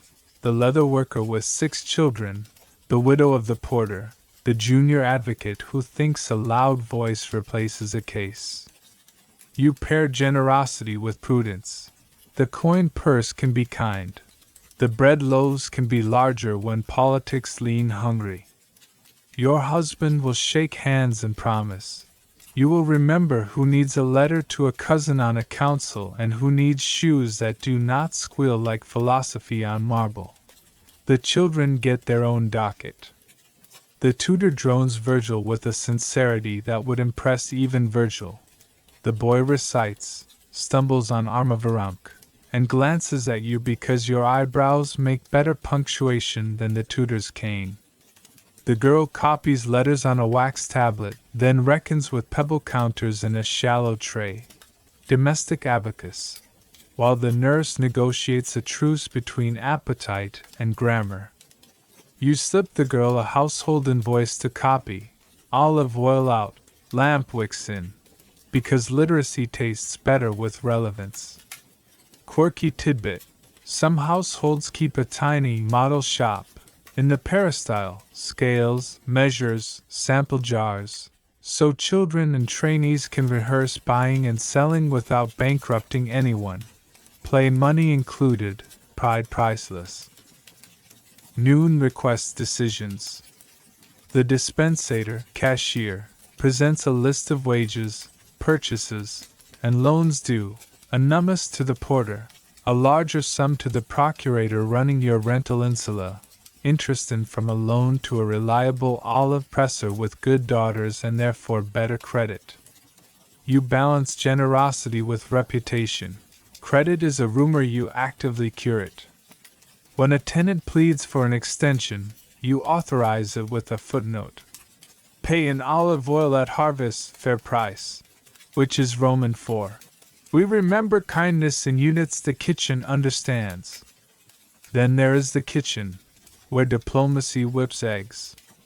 The Cena plan is part logistics, part theater, one course humble, barley cakes with cheese, one course proud, fish with garum that regrettably knows how to introduce itself, fruit with honey and poppy to quiet guests who mistake arrival for argument.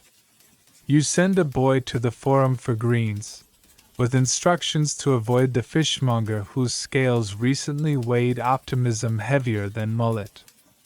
A water carrier trudges to the public fountain because the cistern is low.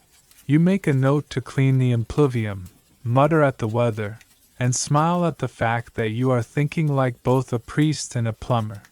Light joke 4. The cook asks for flamingo tongues because a friend of a friend's patron once tried them.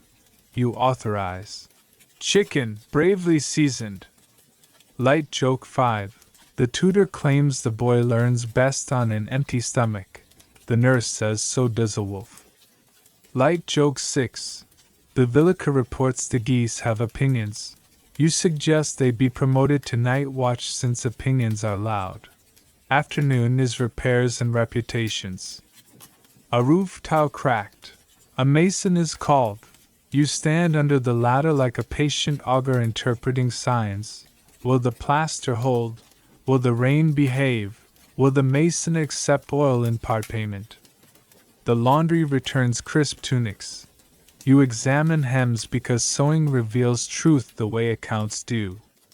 You authorize a small festival budget, garlands, a piglet, extra lamp oil, because the neighborhood shrine's feast will pass your door and the gods like neighbors who try. Mainstream anchor to steady the scene, epitaphs and letters credit women with running estates, freeing slaves, lending money, and managing building projects. The Archivum Sulpiciorum tablets from Venafrum show women as creditors and litigants. The Eumachia building in Pompeii bears the name of a priestess/entrepreneur who funded grand construction. In household manuals, the villika is urged to be early rising, sober, vigilant over stores and staff. Cato's ideal that later authors refine into something kinder but still managerial. The domus is an economy with you for a governor. Historians still argue whether urban matrons commonly engaged in the morning salutatio patronage economy directly, or orchestrated it from behind the doorway while men performed the handshake. Evidence suggests collaboration. Women write letters of recommendation, arrange dowries for clients' daughters, manage the sportulary when the husband is away, and run charitable distributions tied to festivals. The visible hand may be masculine. The invisible ledger often isn't. Evening draws its curtain, and you count what the day has decided. You mark a slave's peculium, personal fund, for good service. The young Atriensis saved a lamp from tipping and an old argument from reigniting. You make a note to propose manumission in next year's will if virtue persists. You update the dowry chest's inventory after the seamstress adds finished linens, and you log a tiny deficit in pepper with a look that will make the cook discover arithmetic. The lararium asks for the last decision. Who gets tomorrow's first errand? Olive press, Fuller's, or the neighbor with the reliable figs? You choose figs, because sometimes policy tastes like dessert. You pour a little wine for the Laras and a smaller, secret sip for yourself. Don't tell Cato. You remind the nurse to tie a red thread on the newest amphora because the last one attracted a moth with ambition. You set the stylus down and notice your hands smell of wool, mint, wax, and a little smoke, the city's four-part perfume. Quirky tidbit 2, some houses keep a complaint tablet by the kitchen door where staff scratch polite grievances. Broom missing, door squeaks, cat absent without leave, which you read with the same attention you give rent rolls. A good domus is one where broom and cat have advocates. Another, a few thrifty matrons label shelves with painted little verses so even the newest scullion remembers where the garum sleeps. The last task is the softest. You stage the evening meals so that tired people remember the house is also a refuge. Seats placed with care, the talk steered away from lawsuits during soup, a toast to a freedman's new stall by the baths. A joke about the pepper that is only mostly a joke. You send a tray to a sick neighbor because reputations are built through doorways. And you let the children scatter nuts in the peristyle because good luck enjoys tiny chaos. By the time the lamp gutters, the domus hums at a lower pitch. Somewhere a loon leans against its own patience. Somewhere a sleeping dog reconsiders philosophy. Somewhere the amphora marked with red thread dreams of being opened in winter when stories need oil. You tuck the tablets into the chest where contracts, rings, and promises sleep. Tomorrow the sundial will pretend to be the boss again. You will smile and begin the list anyway. You count weeks in chalk on the pantry beam because calendars feel friendlier when they also hold cobwebs. Pregnancy in Rome is domestic policy with cravings. The household adjusts its orbit around a belly that negotiates with everything: stools, stairs, the temper of the cook, the speed of news. You, who can memorize oil prices and a boy's declension schedule, now memorize the quiet syllables of the midwife's advice as if they were legal clauses. Walk, don't hurry. Eat, but not the entire market. Sleep, even if the city refuses. Trust old women who have seen more births than omens. Rome believes in experience that has both hands. Your midwife, obstetrics, arrives with the calm of a person who has heard every scream and named most of them. Soon, she checks the pulse the way a steward checks seals, counts breaths, presses palms, inspects ankles with that squint all professionals inherit. Her kit is a small civilization: swaddling cloths, wool pads, a curved knife with 2 histories, her teachers and the metals, olive oil, honey, poppy syrup locked behind 3 warnings, a little box of herbs that smell like kitchen arguments: rue, pennyroyal, dill, mint. She has a stool that folds, hands that do not, and a voice that can turn panic into the sort of obedience that saves people. You listen because everyone does. Mainstream fact to set your lamp by: Roman medical texts, Serenus gynecology chief among them. Outline prenatal advice, moderate exercise, diet, massage, birth positions, preferred seated or semi-reclined on a birthing stool, and postpartum care, swaddling, bathing, gradual feeding. Midwives are everywhere in inscriptions, sometimes boasting titles like obstetrics primipary, expert with first births. Physicians like Serenus admonish against heavy wine, recommend warm baths, and prescribe careful, clean hands. practicality that sounds modern when it isn't trying to balance humors. The house rearranges tasks as if the Laras issued memos. Use shift weaving quotas, hire an extra laundress. And let the nurse bully the cook into more lentils and less ambition. The Vilica sends soft straw for the bed. The Ianitor is told to turn away poets regardless of fig bribes. The tutor lowers his voice because he learned his lesson when the last expectant mother threatened to conjugate him into silence. Light joke 1. The cook says he can smell whether it will be a boy or a girl. The midwife says she can smell whether the cook has washed his hands. Superstition arrives with sensible shoes. You tie a red thread around your left wrist because grandmothers make perfect epidemiologists of the soul.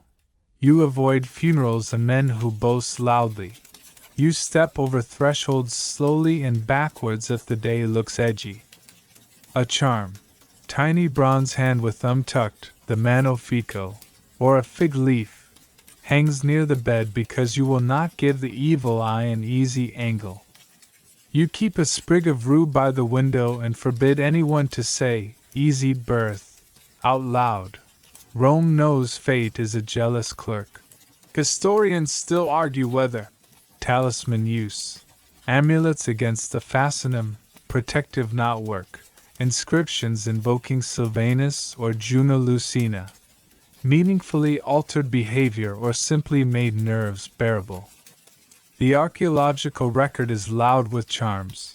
The medical writers are patient with them. The line between medicine and magic is not a line so much as polite overlap. You stand in that overlap with a ruse sprig and a shopping list.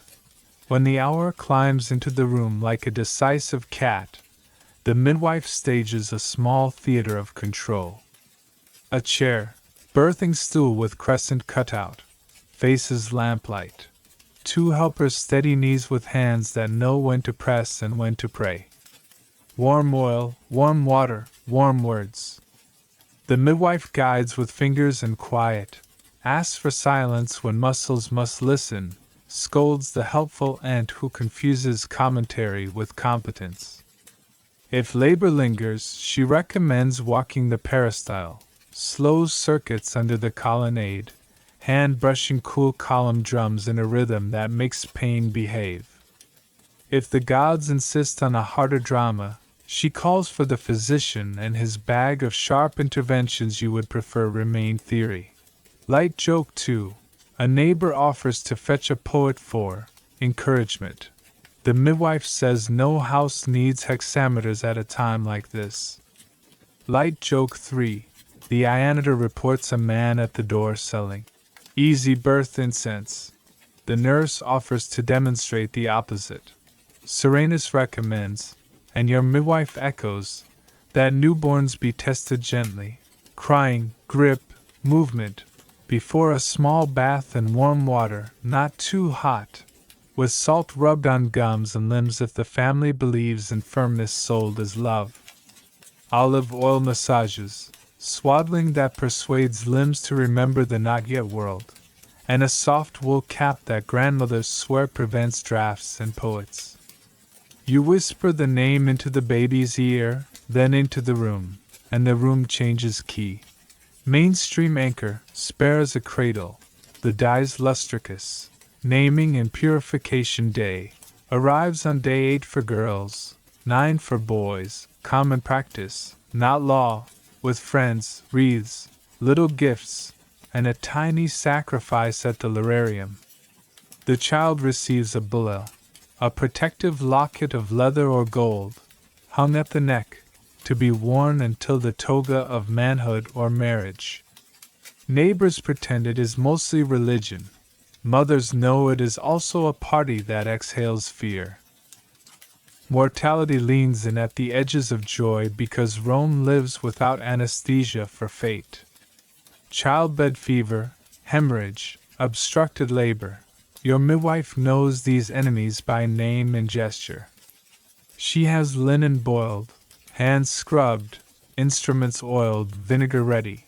She will send for the physician early, not late, and fight even those humors she privately suspects were invented to flatter Greek nouns. Still, some days the house learns the worst lesson quietly, a cradle prepared as if certainty were ever allowed. Your city lights funeral lamps for women grief named young. It also carves stones that praise a mother, who bore safely 3 times and died loved, which is Roman 4. We counted because counting is how we hold on. Historians still argue whether maternal mortality rates in the empire match the direst modern estimates for pre-modern societies. Skeletal evidence offers partial whispers. Epitaphs skew toward those with families who could afford stone. Medical texts testify to risk by their volume of advice. The prudent conclusion: childbirth was dangerous enough to keep gods busy and midwives essential, with outcomes softened by experience, hygiene when available, and relentless community care. Care has a recipe: barley water with honey, fennel tea for milk, poppy syrup reserved for nights when even saints would swear, a careful watch on fevers, a sudden heat that midwives recognize and fear. Friends visit with dried figs, vinegar, and gossip shaped like recovery. The vilica sends soft bread. The cocos produces broth that smells like persuasion. The nurse times feeds to the calendar of sanity. You learn to sleep in domestic short sentences. Visitors' feet are washed, their voices lowered, their opinions screened at the door like smuggled pepper. Quirky tidbit: on the naming day, some families hang tiny phallic charms, the fastenum, near the cradle, half medical, half comedy. Others string little bells on the bulla so that safety makes a sound. Still others inscribe a curse tablet, not for an enemy, but against envy itself, and bury it under the threshold where only the Laras read. Rome believes noise, metal, and paperwork can frighten misfortune. Rome is sometimes correct. Not all infants stay. The expositio, exposure, haunts modern imaginations, but your street knows the quieter truth. Poverty, deformity, scandal can push desperate parents to leave a newborn at a shrine or crossroads in the hope of rescue. Some are taken in as slaves, some as fosterlings, some as tragedies. Law and moralists scold, neighbors do the work. In decent houses, you write manumission clauses for faithful nurses and adopt strays through kin whose hearts outrun their ledgers. You prefer generosity to sermons. Rome, on her good days, agrees. Light joke for, yes, an extra one that tiptoes. The tutor proposes naming the child Virgilius. If a boy, the cook suggests Cumanus. If a girl, the nurse answers Dormio, for both until further notice. When health steadies, ritual turns to routine. You hang the swaddling cloths in the peristyle like a treaty with sunlight. You teach the older child to pat a foot softly. You move the cradle so the drafts are only allegorical. A friendly neighbor whispers an old trick. Hang wolfskin above the bed so nightmares think the house is already occupied, and you smile and hang rosemary instead. You mark the day on the pantry beam where the chalk line now means a life, not a weight. At the lararium, you pour a thimble of wine and a larger one of gratitude. Mainstream aside, sharp as a midwife's pin, breastfeeding by the mother was praised by some moralists, favoring maternal virtue, while wet nursing was common in urban elite houses. Contracts for wet nurses survive in papyri, prescribing term, diet, and even bans on strong wine. Serenus advises against immediate solid foods, warns about swaddling too tight, and writes more practical intelligence than his poet neighbors combined. Historians still argue whether elite mothers commonly nurse their own infants, or primarily supervised nurses. Literary postures praise the former. Archaeological and documentary evidence show a robust wet nurse market. The best answer lives in between. Many mothers tried, many delegated, and all competent households watch the baby, not the debate. Night falls, and with it the first quiet in days. You set a lamp near the door and another by the bed. The flame makes a small dome under which fear remembers how to sleep. You tuck a little tin charm, remember section 12's palm leaf, into the cradle corner, not because tin is magic, but because your hands needed to do something that wasn't worry. The midwife leaves with a leftover honey cake, promises to return at dawn, and reminds the janitor to be rude to salesmen. You breathe, count breaths that are not yours, and consider how motherhood has turned your domus into a softer empire.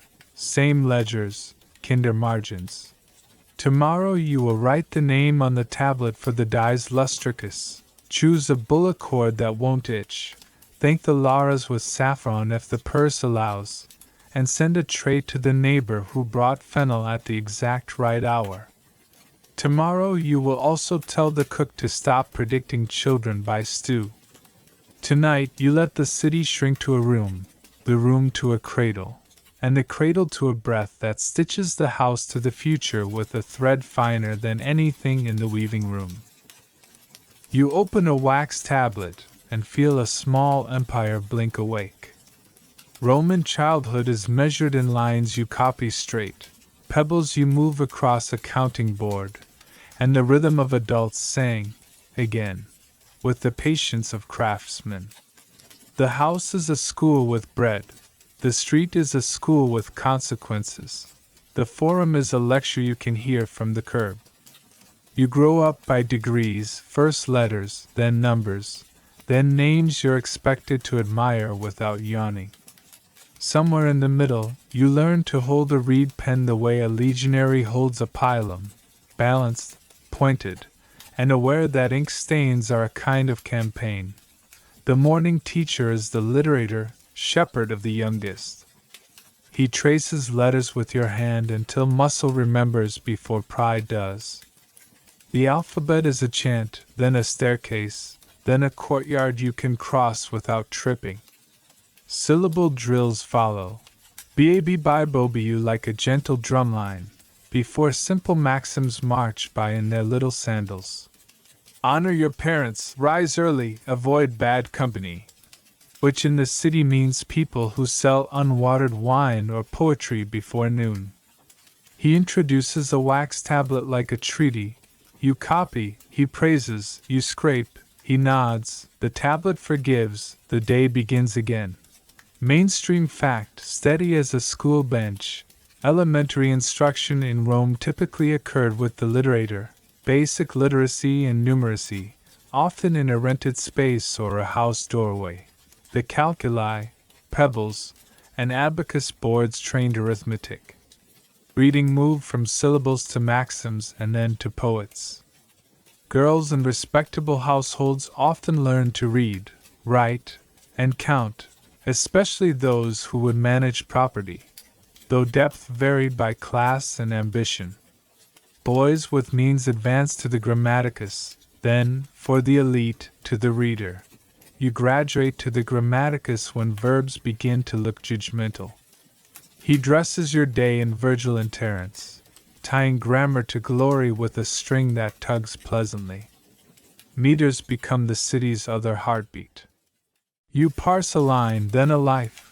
Why Aeneas sighs so often? Whether Dido deserved better punctuation? How adjectives stick to nouns like rumors to senators? The grammaticus does not merely teach Latin, he teaches listening. He throws in Greek if he is proud, he is, and if your family intends you for offices that prefer bilingual vowels. Girls with ambitious mothers take this path too, copying verse with a neatness that can embarrass brothers. Light joke 1. The grammaticus asks the class for a dactylic hexameter. The cook, passing the open door, says he prefers a dactylic ham. Light joke 2. You skin a line so perfectly the tutor blinks. He claims it was luck. You claim it was breakfast. Light joke 3. The nurse says she knows plenty of hexameters, 6 measures of porridge. Numbers meet markets. The calculite tick across the counting board, ones, tens, hundreds like little legions changing camp. The dispensator shows you how to reckon rents and interest. You trace the map of a dowry's deductions and realize section 5 was not poetry. Fractions arrive disguised as recipes, which is how the cook has always taught math. You learn that 1/12 is an ounce, 1/16 is a scruple, and one stern look from a matron eliminates all denominators. Historians still argue whether literacy rates in the empire were modestly broad, 10–20%, or narrower in rural zones. Epigraphic habit, people carving their names on stone, argues upward pressure in towns, while papyri show practical literacies tied to trade. They also argue girls' average attainment. Elite and urban girls leave enough letters, signatures, and accounts to prove instruction. Whether this trickled deep into villages remains debated. The sensible middle says literacy was a tool unevenly distributed, robust in cities and among the aspiring, thinner on roads where oxen knew more Latin than their drivers. Afternoons may belong to the reader, if your family's ceilings are high and its hopes higher. He is the priest of public words. He hands you a case. Should pirates be ransomed? Should a son forgive a prodigal father? And makes you argue both sides until you loathe certainty. You learn inventio, finding arguments, dispositio, arranging them, elocutio, making them wearable, then actio, not tripping while speaking. He drills memory with loci, the rooms of an imagined house where facts hang like laurel wreaths. You discover you already own such a house and begin decorating mental doorways with clauses. Mainstream anchor, Quintilian's Institutio Oratoria maps this latter. Early moral training, play with letters, then grammar, then rhetoric guided by a teacher who is part critic, part uncle. The curriculum feasts on exemplary stories, declamation exercises, and imitation. Performance matters, gesture, voice, pacing, as much as content. Law courts and Senate floors higher from these rooms. Girls' classrooms are quieter only when men are listening. A capable matron teaches accounts, letter writing, estate math, and the grammar of civility. A hired teacher adds formal letters and perhaps poetry.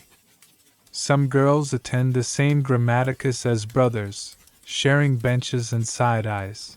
Inscriptions name women as literata and docta, and papyri show women litigating, lending, and signing with practiced hands. A girl who can read contracts and compose a letter that lands politely on a magistrate's desk is an asset, which is the Rome word for princess.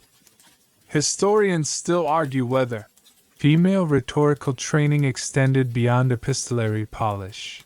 Rare elites, like Hortensia, who addressed the triumvirs, prove speech training wasn't forbidden, just unusual enough to make news. The street tutors posture too. The forum teaches you how voices behave in crowds. The baths teach you lanes and compromise. The circus teaches loyalty's volume. The amphitheater, yes, all our earlier dust, teaches timing and mercy in public. A boy learns to look left when crossing a cart path and learns, too, to look down when passing a beggar, to place a coin without making performance of pity. A girl learns routes that are both safe and efficient, hears prices before sellers quote them, and masters the art of listening for the crack in a too smooth promise. Home is a slow school. You copy letters for thank you notes and invitations. You read inventories aloud so the steward can correct figures with soft noises. You practice signatures until the loop of your name becomes a small pleasure. The nurse drills manners like marching. Speak when asked, greet the Lauras, share nuts with smaller hands. The grandmother adds curriculum from the University of Experience. Which linen survives hard washing? Which neighbor borrows salt and returns stories? Which tone turns a stubborn mason into a friend? Quirky tidbit. Some families keep proverb boards, wax tablets hung in the kitchen with a rotating maxim. Hasty hands waste oil, only fools fight the full moon, count the cups, count the cousins. Corporal discipline exists, but the best houses prefer shame to sticks, habit to fear. A good teacher's eyebrow can deflate an entire afternoon. A bad teacher's cane produces spelling learned through flinching, which forgets itself at dinner. Historians still argue whether Roman pedagogy was more often harsh than humane. Texts preserve both styles, Cato praising toughness, Quintilian counseling kindness and play. The archaeological evidence, little writing tablets, school graffiti, miniature abaci, suggests children were busy, not bruised, most of the time. Religious education is folded into everything like beaten egg. You learn festival names, Saturnalia, and how to return gifts with humor, Parentalia, and how to be quiet without sulking, Matronalia, and how to praise mothers with actual work, Convitalia, and how to garland crossroads without tripping dogs. You memorize short prayers the way you memorize multiplication, words that fit around breath. You are taught not to step on thresholds as if they were lines in a contract, and in Rome they are. Apprenticeship is the other university. The leatherworker uncle shows you how to read a hide. The mosaicist cousin teaches you to set tesserae so that light behaves. A notary friend of the family lets you sand tablets smooth and practices dictation you pretend not to enjoy. A girl learns the market stall's math, the loom's grammar, the steward's diplomacy. A boy learns the baker's hours, the courier's shorthand, the doorkeeper's art of turning away bores without creating enemies.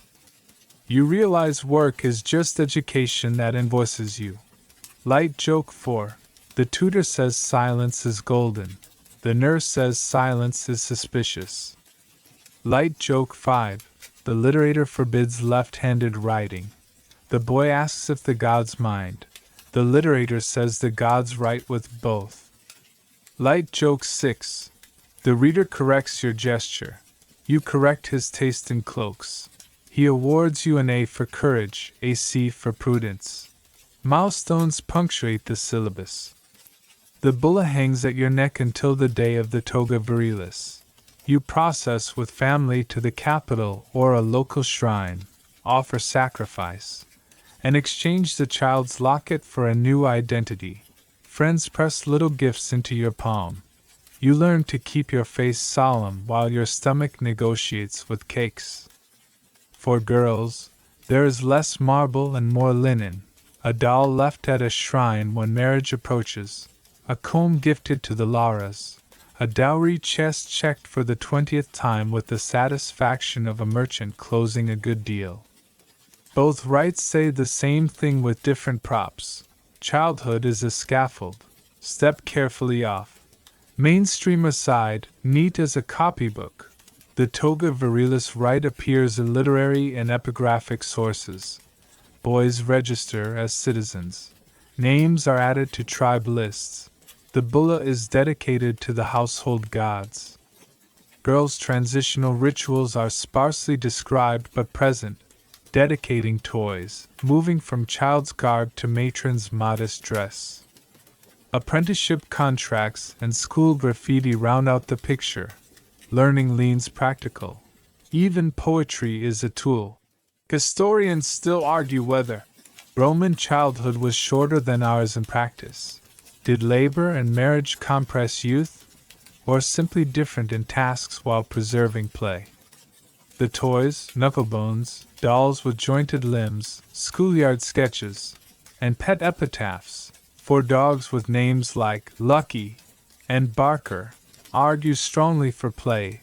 The contracts argue for responsibility arriving on punctual feet. The truest sentence may be that childhood was a rehearsal which occasionally surprised everyone by being fun. Evening returns you to the tablet and lamp. You copy a letter to your mother's cousin, thanking her for the saffron. You add a postscript that makes her laugh on purpose. You recite a stanza for the grammaticus tomorrow and tuck a fig in your pocket because hunger is not a moral failing. You practice a small speech about why the cat should not sleep on the wool basket. The cat refuses counterargument. You adjust tactics, which is also rhetoric. You fall asleep knowing tomorrow begins with BAB bye again, and that repetition is a kindness, not a jailer. Education in Rome is not a set of hurdles. It is a path swept daily by people who care whether you arrive. The nurse will wake you, the tutor will correct you, the cook will test fractions with recipes, the grandmother will test character with errands, the city will test everything with noise. You will learn to read ink and faces, to count coins and favors, to speak in rooms where words earn bread. And one day you will teach the same, eyebrow included, lamp trimmed, stylus warmed, the wax forgiving as ever. You tie your keys to your belt and discover the day calls you manager. Roman women do not merely spin wool and whisper advice. Many of you also count rents, hire porters, price pepper, and remind men with ink that promises have due dates. The domus is your first enterprise. The street becomes your second. You cross the threshold carrying a basket that is half market, half briefcase, and the city nods because it recognizes colleagues when it sees them. Begin with the ledger's quiet truth. A woman can own property. If you are sui juris, you hold houses, shops, slaves, loans, olive groves, assets that behave nicely if watched. A guardian's assent may be scribbled in the margin, but by the classical period it often reads like noted rather than no. If you have the ius liberorum, even that rubber stamp is gone. Your signature stands without a chaperone. You collect rents from your insula, a tenement whose staircases complain like poets, through a procurator who knows which tenants pay and which need a visit paired with buns. You lease a corner stall to a cobbler, lend startup coin to a garlic seller at a decent rate, and purchase a half share in a bakery because bread refuses to stop being money. Mainstream fact, fit for a seal ring. Inscriptions and papyri across the empire record women as domini insularum, landladies, creditors, shopkeepers, argentarii, moneylenders, and estate holders. The priestess Eumakia funds a monumental building for the fullers at Pompeii. Contracts from Roman Egypt show women buying, selling, leasing, and suing. A tavern keeper, Asilina, and her staff endorse candidates on Pompeian walls, proof that businesswomen speak loudly when walls invite syllables. The economy's handwriting includes feminine loops. Markets smell like decisions. In the Macellum you tap amphora bellies and listen for honesty. Oil merchants show titularly picti, painted labels boasting Baedecan provenance, and weights that will be checked again at home. You buy fish with eyes like good arguments, figs without drama, and cinnamon that the spice dealer swears is not just poetry. You bargain in the tone of a person who knows ledgers and lullabies. Sellers sharpen their smiles accordingly. Light joke 1. A spice man offers you saffron, fit for goddesses. You ask for the price fit for mortals. He discovers humility. Work happens under your own signboard. 2. You might run a taberna unguentaria, perfume shop, that smells like choices. A cloth stall where purple whispers aspiration. A small officina where slaves and free workers turn wool into tunics with respectable seams. Perhaps you and a partner manage a phalonica, laundry, and perfect the art of making urine into profit and profit into new tiles. Or you keep a tavern copona that pours watered wine at honest ratios and refuses to host debates about meter. You hire, fire, and tip. You keep a jar for change and another for saints not yet invented. Historians still argue whether female enterprise was common in the urban middle or conspicuous exceptions recorded because scribes enjoy novelty. The evidence scatters across classes and regions, plenty in Egypt's papyri, some on Pompeian walls and tablets, more in epitaphs that brag. She managed estates with care, or she sold bread honestly. The safe line, women's work ranged from visible shops to invisible financing. Rarity varied by neighborhood, not by possibility. Wealth travels in quieter carts. Loans. You lend to a muleteer for a new harness, to a vintner for amphory, to a distant cousin who confuses poetry with income. You take security where you can, pledge tools, a corner of vineyard, a guarantor whose beard looks trustworthy, and you write interest schedules that match harvests. Your dispensator collects, your stylist forgives, once. Stubborn debtors meet a letter shaped like a thunderhead, polite, precise, promising court with a smile. Light joke too, the debtor says he will pay. When the moon is full, you say the moon is a punctual clerk. He arrives the next market day with coin and a story about wolves. The workshop, officina, is a school with invoices. Young free women learn to cut cloth straight, to measure exactly how much dye turns modest into merry, to fold accounts so that numbers learn to behave. Wages are counted into little bags tied with string. Praise is counted aloud because people work better when they know they are seen. You keep a slate by the door for notes. Spindles low, send scraps to the shrine, cat on the yarn again. And you treat the slate as seriously as a senator treats oaths.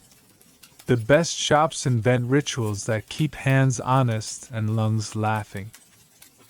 Quirky tidbit, amphora stamps, graffiti, and dipinti sometimes carry women's names as owners or quality guarantors.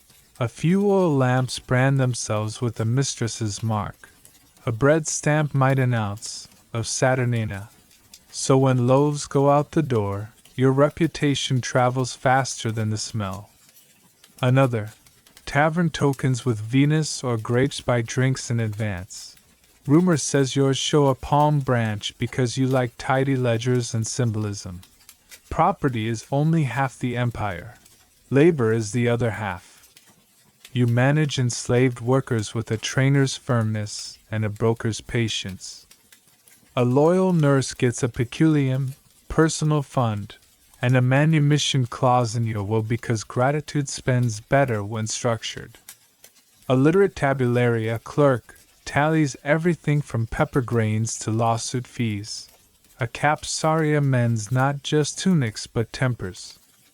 You handle petitions, quarrels, and the unexpected brilliance of a young dyer whose sense of color might get him adopted by a mural. You write recommendations for promising freedmen and nudge them toward collegia, associations, that will honor them with the peculiar dignity of bylaws and banquets. Patronage is your second profession. Clients queue at your door because your letters open markets and magistrates.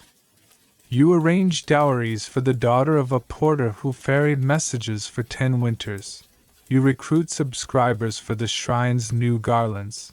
You host a dinner for the Guild of Fullers in the portico of Eumachia's building and make a speech that balances piety with budgets.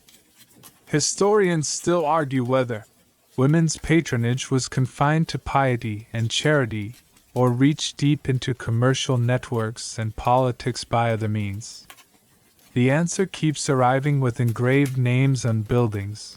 Big and small, women give, build, and expect receipts. The law follows with clipboards. When your husband dies, you recover your dowry with the serene savagery of a person who has read Section 5. If you are heir, you step into leases and lawsuits without tripping. If you are divorced, the actio reauxori, or your tidy stipulation, brings dope funds home. Your non-dope assets never left. If a guardian obstructs a sale, you petition for a tutor datavis who understands calendars. If you possess the ius liberorum, you skip the petition and sign with the calm ink of competence. Mainstream law does not forbid you. It requires you to be organized. Light joke 3.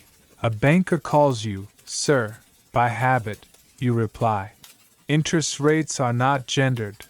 He blushes into arithmetic. Light joke 4. Consider it a bonus for good accounts a poet offers to write a laudatory epigram for your shop. You offer to pay him in exposure. He considers the joke educational. You are not alone on these streets. Freed women run thermopolia, hot food stalls, where stews steam like kind arguments. Midwives, obstetrics, doctor the city's future. Medici, women physicians, appear in inscriptions, skilled enough to make skeptics schedule appointments. Vendors hawk ribbons, pins, and sandals that survive 3 festivals. Craftswomen in dye shops develop hands the color of ambition. A few aristocratic women manage vast estates and write to procurators the way generals write to legates, asking for harvest numbers and reminding them the gods love punctual tithes. Historians still argue whether the really large fortunes, shipping fleets, tax farming syndicates, interprovincial trade, were accessible to women as principals or only as silent partners through family. Names like the matron Regilla, estate wealth, the financier Cecilia Attica, Cicero's correspondence, and shipping contracts and papyri suggest women at substantial scales. Senators' anxieties and jurists' hedges suggest limits. The truth likely followed kinship. Where families trusted a daughter's talent, the scale grew. Where they trusted only sons, talent found smaller rooms. Risk has its chapters. Fires nibble at tenements with rude appetites. Tenants default. A partner dies and leaves a son who thinks amphorae refill themselves. You diversify like a Roman, multiple small rents, several moderate loans, one shop you can touch, a slice of a vineyard that cheers you when numbers do not. You join a collegium funeratitium, a burial club, and endow seats so your workers need not fear pauper graves. The entry fee is coin in presents. You learn to say no and to say it kindly. Not this season. After harvest, bring 2 guarantors who can write their names without sweating. The calendar turns work into ritual. On market days you set out early, head covered, a maid and a slave behind, a list in your head rather than on wax because thieves love idle styluses. On feast days you close the shutters, feed staff well, and pour a double libation for Lauras and Ledgers. Both gods enjoy affection. At Saturnalia you give gifts stamped with your mark, little lamps, salt and pouches, wool mitts for men who mistake winter for a suggestion. Reputations are built in lintels and lamps. You invest in both. Quirky tidbit 2. Some women commission their own epitaphs while alive, complete with CVs. She kept shops, lent at fair rates, freed 6, never cheated measure, loved her husband, scolded her baker. Which is exactly the energy you bring to Tuesday mornings. Another. A few businesswomen advertise with tiny terracotta trade cards shaped like their goods. Miniature loaf, little perfume flask. Left at stalls like compliments with addresses. By dusk you count coin, but you also count steadiness. 14 rents in, too late with plausible stories. 5 loans ticking. Olive prices threaten turbulence. Pepper still ridiculous. The cook is thrilled. Staff healthy. The cat inexplicably clean. You lock the cash box with a key that sings against the other keys, then you hang that ring at your belt, the way Roman women have broadcast competence for centuries. Metal punctuation to the sentence you wrote all day. You end at the lararium and pour a plain libation without mythology. Gratitude for good accounts and for hands that did not drop the jar. Tomorrow will be markets again, or lawsuits, or a delivery of amphorae that swear they aren't chipped. You will believe no amphora without tapping it, no promise without a date, no partnership without a laugh. Work, you have learned, is simply care multiplied. Wealth is the apology money makes for being loud, and a woman's enterprise in Rome is neither miracle nor scandal, just practice. You set a wreath straight with the same care you use to balance accounts, and the city turns sacred in front of you like a stage catching lamplight. Roman women do not rule temples with batons. That job belongs to pontiffs with carefully arranged hair. But you inhabit ceremonies the way water inhabits channels, shaping, carrying, and sometimes deciding where everything goes. You pour, you process, you vow, you fund, you advise. The gods notice, and so do neighbors. Begin with the white flame in the city's sternest nursery, the Vestal Virgins. You stand at the edge of the atrium vesti, and feel state and hearth share a heartbeat. 6 priestesses, chosen prepubescent, vow 30 years of service, 10 to learn, 10 to perform, 10 to teach, guarding the eternal fire, storing wills, minding sacred objects that senators praise without describing. They wear the infula, woolen fillets, and the suffibulum, white, hooded veil, move through the forum like walking pieties, and possess legal privileges that make jurists blink, the right to make a will like a swayuri's head of household, to free condemned prisoners they meet by chance, to sit in the front row at games. Remember that bench we admired in section 11 of the Colosseum tale? To travel with lictors as if modesty had invented bodyguards. Mainstream fact fit for a temple inscription. The Vestal's duties and privileges are recorded across literary and epigraphic sources. Their house and temple excavate into a map you can walk. Their legal independence is anomalous and deliberate. Rome entrusts continuity to women and then protects the trust with law. Penalties for breaking the vow were spectacular and terrible in early practice. By the classical period, sternness remains, but cases are mercifully rare. The better story is daily. Fire tended, water fetched, ritual exact. You leave the hearth and enter the street festival that pretends to be a traffic plan. Matronalia arrives in March like a holiday that remembers who packs the family's calendar. Wives receive gifts from husbands, dresses, coins, promises to stop composing epigrams about laundry, and give gifts to servants, a ritual humility that oils the household's gears. At the temple of Juno Lucina, women crown statues in themselves, loosen belts, augury by comfort, and pray for births not as storms but as arrivals with competent midwives. Combitalia, the festival of Crossroads Laras, puts you outdoors with garlands and cakes. Saturnalia turns the city upside down with license, but you still steer kitchens, because feasts get hungry regardless of philosophy. Historians still argue whether Matronalia began as a commemoration of Sabine women's treaty-making, That old story where abducted becomes negotiators, or a general spring fertility rite. Either way, the festival centers wives as diplomats between houses and gods. They also argue how far role reversal at Saturnalia played inside respectable households. Did slave and mistress genuinely exchange places, or did everyone simply laugh more loudly while work continued? Evidence: laughter with lists. Elite women wear piety like a second set of keys. You sponsor altars, pay for new temple steps, endow lamps that burn through winter, finance processions with hired musicians who can both play and keep up with your stride. Your name appears on dedications: L. Iutia, Sia Secunda, Sacerdos Augusti, Templum Restitut, words that turn silver into stone and stone into memory.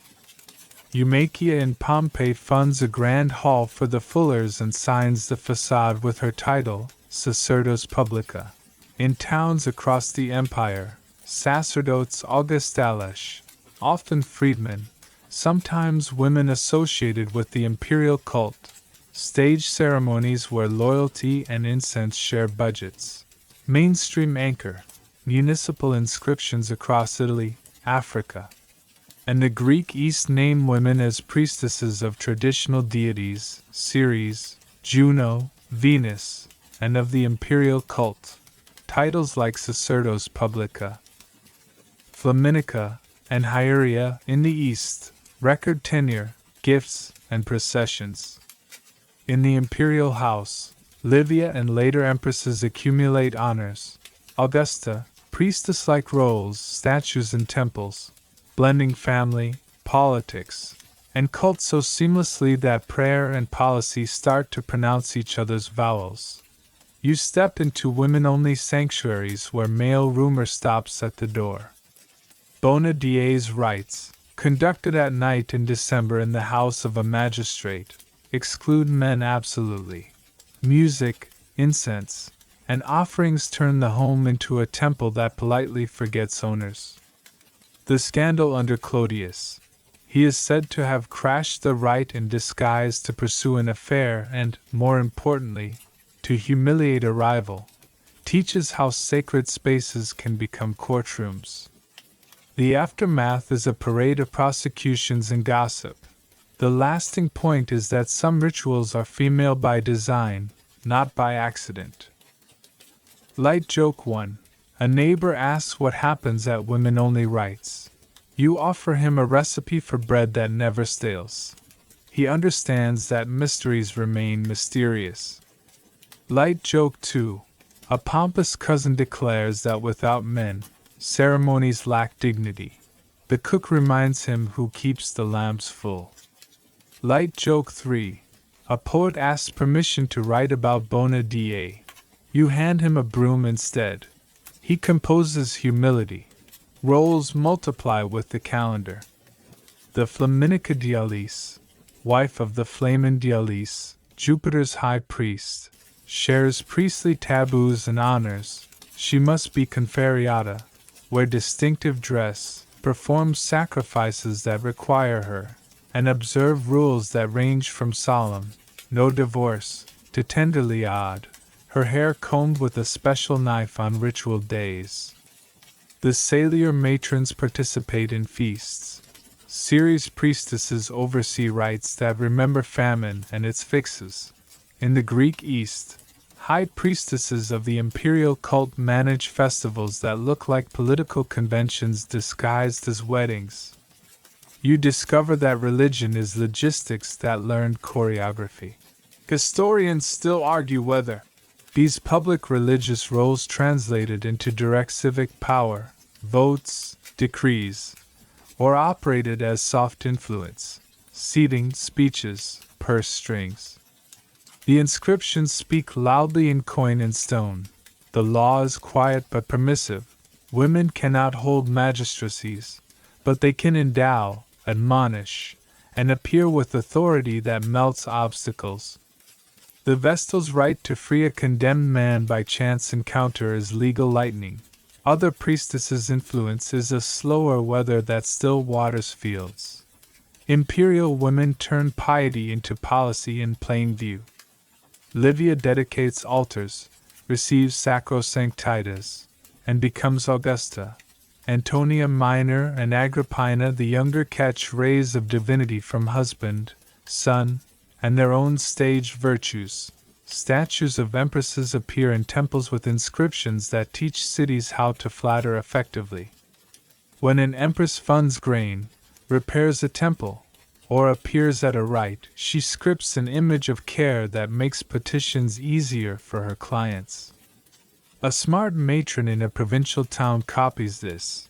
Endow lamps at Isis' sanctuary, distribute bread on matronalia, and write a letter on behalf of your neighbor's nephew to the governor with a tone that says, "Both of us serve order." Quirky tidbit. Some cities crown benefactresses with gold wreaths, honorary, alas, and decree seats of honor in theaters, the prohedria, with plaques that spell names correctly when the scribe is sober. A few priestesses mint local coins bearing their titles, especially in the Greek East, letting your piety buy wine in the market while your name buys memory in a purse. You keep household rites steady, too. The Lararium receives daily pinches of incense. The Penates get first fruits. On the calends you hang fresh garlands. On the Parentalia you visit tombs with grain, wine, and a softness of voice that persuades children to behave near stone. You orchestrate ambarvalia, field processions for blessing, if you own farms, circling boundaries with offerings that also count fences. Religion for you is partly doctrine and largely calendar management. Never run out of oil, never let the fire die, never let a festival surprise you. Mainstream aside, tidy as an altar cloth, household religion is copiously attested in paintings, Pompeian Lauraria with snakes and Lauras, in Varro and Ovid's festival calendars, and in archaeological deposits of tiny cups, lamps, and incense burners. Women appear in domestic cult art tending altars. Inscriptions preserve vows fulfilled, votum solvet libens merito, by women to deities great and local. Historians still argue whether women's domestic piety raised their social credit in demonstrable ways. Better marriages for children, smoother lawsuits, kinder juries, or whether the benefits were intangible morale and reputation. Given Rome's obsession with fama, the safe answer is both. A well-run shrine made a house look honest. An honest house had friends. Friends wrote letters that changed outcomes. Public seats remember piety. The Vestal's front row bench in the amphitheater is the city admitting that firekeepers see best when they sit near decisions. Priestesses carry garlands in processions that mark civic time. Empresses receive acclamations that smell of myrrh and policy. Even your seat at a local festival, placed by the aediles with an eye to dignity and donations, signals rank to every vendor who will later decide whether to overwater your wine.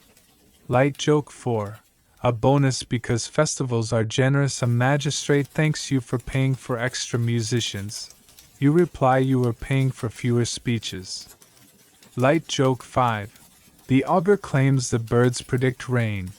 You point to the Valerium crew and say you predicted sailors. Light joke 6. A child asks if the Lauras like honey. You say yes, but not on tablets. The scribe sighs with relief. You also steward scruples when rituals collide with reality. A pregnant friend wonders if she can attend a funeral. You consult Serenus, still useful, and custom. You suggest a threshold prayer and a brief visit, because health outranks gossip. A widow asks whether her vow to donate a silver lamp survives if the dowry suit drags. You advise a smaller lamp now and a larger one later. The goddess will understand interest. A freedwoman priestess requests help collecting promised subscriptions for the shrine's new roof. You draft a firm letter that sounds like incense and reads like law. Quirky tidbit 2. At some shrines, women spin wool for goddess statues as pious workdays, yarn as offering, and the resulting garments become both warmth and memory. Another, the supplicatio, public thanksgiving, could require mass processions where women and children join men in circuits around temples. Piety that looks like exercise and feels like community. By dusk, your wreaths sit steady, the lamps attend their duties, and the day's piety has translated into favors owed and fears quieted. You have navigated spaces where men wear purple borders and you wear authority stitched into ritual. You have made religion into logistics and logistics into comfort. The city, which is rarely sentimental, rewards that comfort with respect measured in invitations, benches, and the way officials listen when you clear your throat. Mainstream anchor to close the ledger. Inscriptions of priestesses and benefactresses, legal texts on vestals, literary calendars of festivals, and archaeological shrines all agree. Women shape the religious temperature of Roman life. They do not vote, but they vow. They do not sit in the Senate, but they seat the gods. They do not hold fasces, but they hold keys and purses, which in this city can open nearly as many doors as lictors.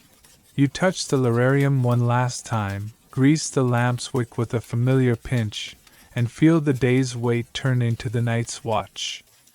Tomorrow there will be another procession, another vow fulfilled, another letter thanking you for the garlands that kept the rain from counting as an omen. You blow gently, never a gust, because flames, like reputations, prefer kindness to management. The house glows, the street quiets, your gods, like your books, are in order. You pour a cup of watered wine for a visitor who claims he hates politics, and then proceeds to discuss nothing else for an hour. Welcome to Rome, where elite women learn to steer storms while pretending to comment on the weather. You don't hold office. You hold a salon, a purse, a pen, and the attention of people who do.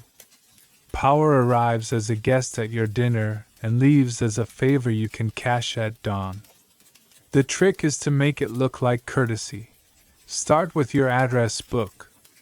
It isn't a list, it's an ecosystem. Kin by blood, kin by marriage, clients, former tutors, priests who enjoy punctual benefactors, governors who miss home cooking. You schedule the salutation with the same precision you use for dowry returns. Senators at the 3rd hour, promising equestrians at the 4th, writers whenever they remember soap. The hallway fills with togas and petitions. You glide through like a gentle metronome, placing the right whisper into the right ear. Mainstream fact to plant like a milestone. Elite women appear in the sources as patroni, their names on inscriptions thanking them for legal help, money, and introductions. Letters, Pliny's especially, praise noble women who intercede, fund, and mediate. Patronage is not just a handshake, it's a household skill, and you have hands. Marriages are your wider roads. A match for a daughter is also a treaty. A son's bride is also an alliance. A sister's remarriage is a map redrawn with better ink. You host the dinners where rivals sit 3 couches apart, and leave with the impression that quarrels are expensive, whereas dessert is fairly priced. You write letters to provincial governors introducing a cousin's protege. You attach a small gift that smells like gratitude and reads like calendar space on their desk. Historians still argue whether such intercessions secured concrete legal outcomes or merely softened the edges of procedure. The sensible middle says soft edges move cases faster than sharp ones. Coins are compliments that outlive compliments. You watch Livia's face appear on Aurea under Tiberius. Mainstream fact. Her Augusta title and sacrosanctitas making law admit what practice already knew. The emperor's wife is public policy with sandals. Later Agrippina the younger shares a verse with Nero. Mother and son twinned in gold like a thesis on dynastic legitimacy. In the late Republic, Fulvia, yes, Mark Antony's Fulvia, appears on coinage in the East and wields armies' loyalty like someone who understands payroll. These aren't accidents, they are announcements. Our house runs on women who run houses. You've learned that hairstyle is a press release. The notice, that severe front wave immortalized by Livia, says, Augustan virtue, no nonsense. The towering Flavian curls say, prosperity, technology, and patient hairdressers. Your own hair speaks policy, restrained for funerals and courtroom days, generous for festivals and fundraisers. Quirky tidbit, hairdressers, ornatrices, double as intelligence officers. A clever one arrives with pins, pomade, and yesterday's secrets borrowed from 3 atria and a bath. Treat her well. Her comb moves faster than couriers. You cultivate soft power in hard rooms. When a law threatens a friend's property, you invite the jurisconsultus everyone fears to a small dinner where he discovers that your figs are persuasive and your reading of Ulpian surprisingly current. When a city needs an aqueduct repaired, you endow the first tranche, gesture toward a governor's pride, and start a subscription list that somehow fills with names before dessert. When a temple roof groans, you fund the beams and put your name discreetly on a lintel, because modesty that can be photographed is still modesty. Light joke 1. A senator says he detests flattery. You agree and then compliment his ability to avoid it. Light joke 2. A poet dedicates verses calling you the veil of the state. You thank him and send better linen. Light joke 3. A young advocate asks how to win a case. You say, facts, witnesses, and cake. In that order, and he finally understands the middle item matters. Villa life is not retreat, it's headquarters without the noise. Estates around Baiae or Tusculum become your switchboards, couriers out on the hour, procurators in with harvest figures and local opinions, dinner tables where provincial notables learn how to pronounce loyalty in Latin and Greek. You read the accounts, oil up, wine stable, slaves rations adequate, sign manumission slips promised in your will, and draft letters persuading a municipal council to pave the road your tenants use, reminding them piety looks excellent in stone. The rural shrine you restored last year now sends thank you eggs and a steady stream of petitioners who prefer hedges to marble. Politics, but with birdsong. Empresses are your weather reports. Livia turns domestic virtues into a constitutional preface. Piety, clemency, thrift staged in marble. Antonia Minor mothers an empire and by not boasting, teaches everyone what to say about her. Agrippina the elder becomes the people's favorite by embodying the army's endurance. Her daughter, Agrippina the younger, curates imagery that braids motherly legitimacy with augural boldness. Mainstream anchor. Titles like Augusta, priesthoods attached to the imperial household, statues in temples, and decrees naming privileges confirm that the women of the Domus Augusta were public institutions as much as private persons. Historians still argue whether elite women's political actions were independent strategy or projections of male relatives' agendas performed through them. Did Livia orchestrate succession with her own hand or amplify Augustus' careful plans? Was Agrippina author or instrument? The documents shrug and point to outcomes. Letters go out, coins are minted, adoptions occur, adulations follow. Agency hides well when everybody shares a pen. You use law as embroidery, subtle everywhere. When a friend faces exile, you route a petition through 3 governors and 1 ex-consul who owes you a dowry favor. You attach a precedent, hand-copied, thank the family librarian, and a covering note whose grammar could hypnotize a censor.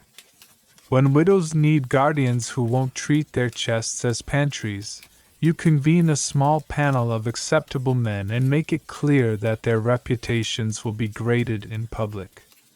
When a city tries to seize the bequest you left for a girls' school to pay for an extra statue of some tedious official, you arrive, smile, and leave with your plaque intact and their dignity bruised just enough to help them remember. Your dinners do more than feed. Seating charts are topographical maps of alliances.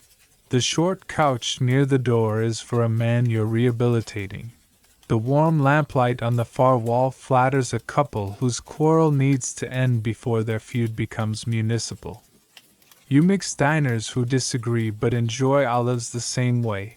You keep speeches short, music unambitious, and arguments civil by serving garum reduction of reconciliation, a sauce so good it enforces truce. Conversation produces a list of tasks disguised as compliments. We must collaborate on the shrine. You must meet my cousin the quaestor. Of course you'll read the draft edict. Tomorrow's letters write themselves. Your house altar is a switchboard too. As sacerdos publica you lead rites that entire neighborhoods consider signatures. As a benefactress you endow lamps so prayers aren't interrupted by darkness. As patrona you sponsor sportally that tastes like stability. When the imperial cult holds a festival, you appear in white, shoulder to shoulder with magistrates whose laurel crowns are slightly crooked. Your presence tells the crowd that the day belongs to order. In the Greek East, your counterparts mint local coins with their names as high priestesses, mainstream fact reflected in inscriptions. Women's titles on money that buys bread is theology that fits in a purse. Quirky tidbit, lead water pipe stamps. Yes, even plumbing propagandizes. Sometimes bear women's names as estate owners. Your initials run under a vineyard like a quiet river. Another, signet rings with female intaglios seal letters that cross the empire faster than rumors. When the wax is broken, governors recognize your crest and schedule time. Not all power is sugar. You know when to say no, and you rehearse it until it sounds like music. The treasury is committed, the omens prefer delay. I cannot in good conscience recommend him. You practice the art of promising nothing and delivering relief. A kind word to an enemy's exhausted wife. An anonymous gift to a starving guild. An invitation to a bore who needs distracting. The city runs on oil and nerve. You provide both, in amphory and in tone. Historians still argue whether moral exempla like Cornelia, mother of the Gracchi, she of "These are my jewels," are helpful history or weaponized nostalgia. Did such portraits empower elite women to speak as guardians of virtue, or did they politely confine them to scolding men with better Latin? You borrow the parts that pay, education, dignity, a public voice, and quietly ignore the parts that turn women into statues. Backchannel diplomacy uses aprons and benches as much as scrolls. You visit a sick rival with a basket of pears and leave with a truce. You attend a child's dies lustricus in a house divided by politics and ensure both halves feel blessed. You fund a small bridge in a town that votes in blocks and watch the blocks become neighbors. Light joke 4. You've earned a bonus. A tribune grumbles that you act like a magistrate. You reply you would never compete. You open letters on time. By twilight, your domus returns to ordinary volume. You sit at the Lararium, thank the Laras for cooperative magistrates, and file 2 copies of a letter that will please the governor more than the ode he received at lunch. You revise a seating chart, add a small stipend for an orphan niece who will read like a clerk by autumn, and place a fresh wick in the lamp for the scribe who will copy your next petition. Somewhere in the house, your ornatrix teaches a junior hairdresser the Livia wave. Somewhere in the city, a pipe with your name on it carries water to people who don't know you and will vote for someone else. You smile. That's fine. You don't need ballots when you have benches, bridges, and the kind of favors that arrive in daylight without escort. This is what elite women's politics looks like from the inside. Dinners that are agendas, letters that are levers, hairstyles that are footnotes, coins that are arguments, and kindness that is policy because it happens on time. You blow out the lamp and the room answers with a peaceful, administrative dark. Tomorrow you will write to a governor, consult a jurist, correct a poet, and pretend you hate politics while doing it better than your friends with lictors. You wake to a knock that sounds like parchment clearing its throat. A messenger stands at your door with 2 witnesses and a very polite face. He recites a short, old sentence, tua's residential tibi habito. Have your things to yourself, and hands over tablets. In Rome, that is the sound of a marriage ending, brisk, legal, unadorned. No judge, no jury, no priest with a spear comb, just notice delivered in front of people who will swear you heard it.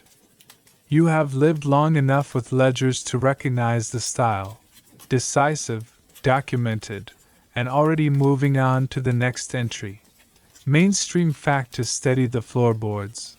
Roman divorce in the late Republic and early Empire is by unilateral repudiation, repudium or divorcium, a formal notice, often in writing, before witnesses. There is no court to grant permission, only processes to unwind property and revise names on tablets. In a sign monumarriage, the common kind by your century, the wife returns to her natal family's legal shadow. The husband sends back her dowry, dose, under the rules you and your steward rehearsed in Section 5, deductions for agreed expenses, retentions, promptness appreciated, excuses priced. Light joke 1. The scribe has a standard form for divorces with 3 blanks: name, date, reason. The cook suggests adding a 4th, sauce inadequate, and everyone agrees that would create more litigation than it solves. You set the dowry machine in motion. The dispensator produces the instrumentum datail from the chest. You tally the items that were deducted by agreement. Lamps that burned, linen that lived a full life, a bed that pretends it never squeaked. If the ex-husband stalls, you, or your father if he provided the dos perfectitia, bring the action that makes stewards sit up. Actio re uxori in the classical period, or better yet, an explicit stipulation debt that lets you sue ex stipulata for the exact sum with interest that behaves like a trained dog.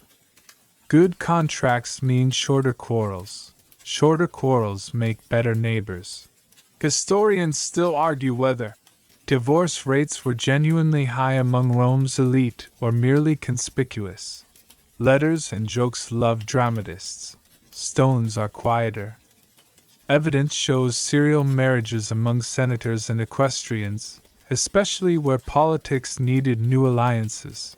Inscriptions also celebrate couples, without complaint, sine querela, for decades. The safest sentence is that divorce was easy, sometimes fashionable, and never paperwork-free. Then there is adultery, adulterium, which Augustus dragged from family scandal into public law with the Lex Iulia de Adulteriis Coercendis, 18 BC. Before, adultery could trigger private fury and suits, After, it became a crime with prosecutors, penalties, and moral posture tall enough to cast shade.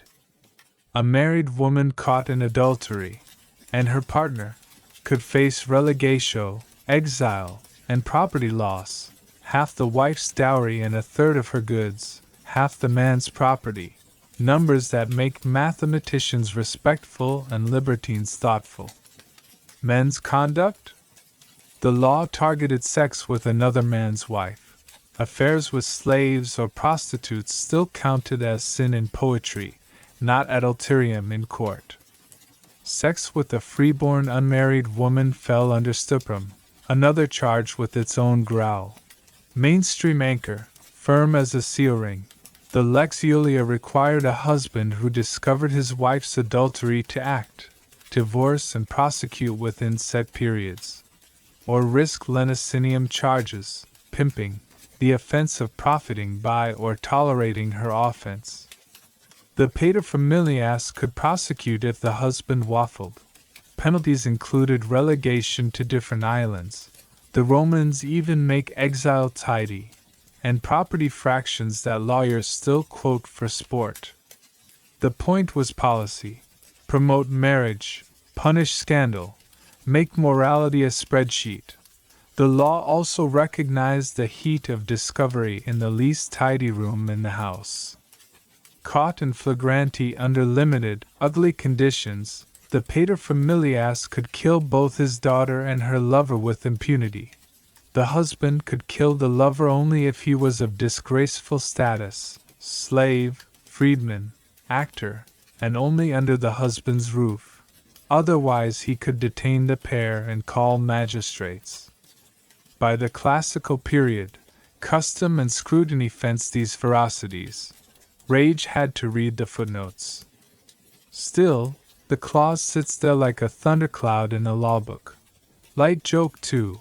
A jurist says the law protects families. The nurse says the law protects calm.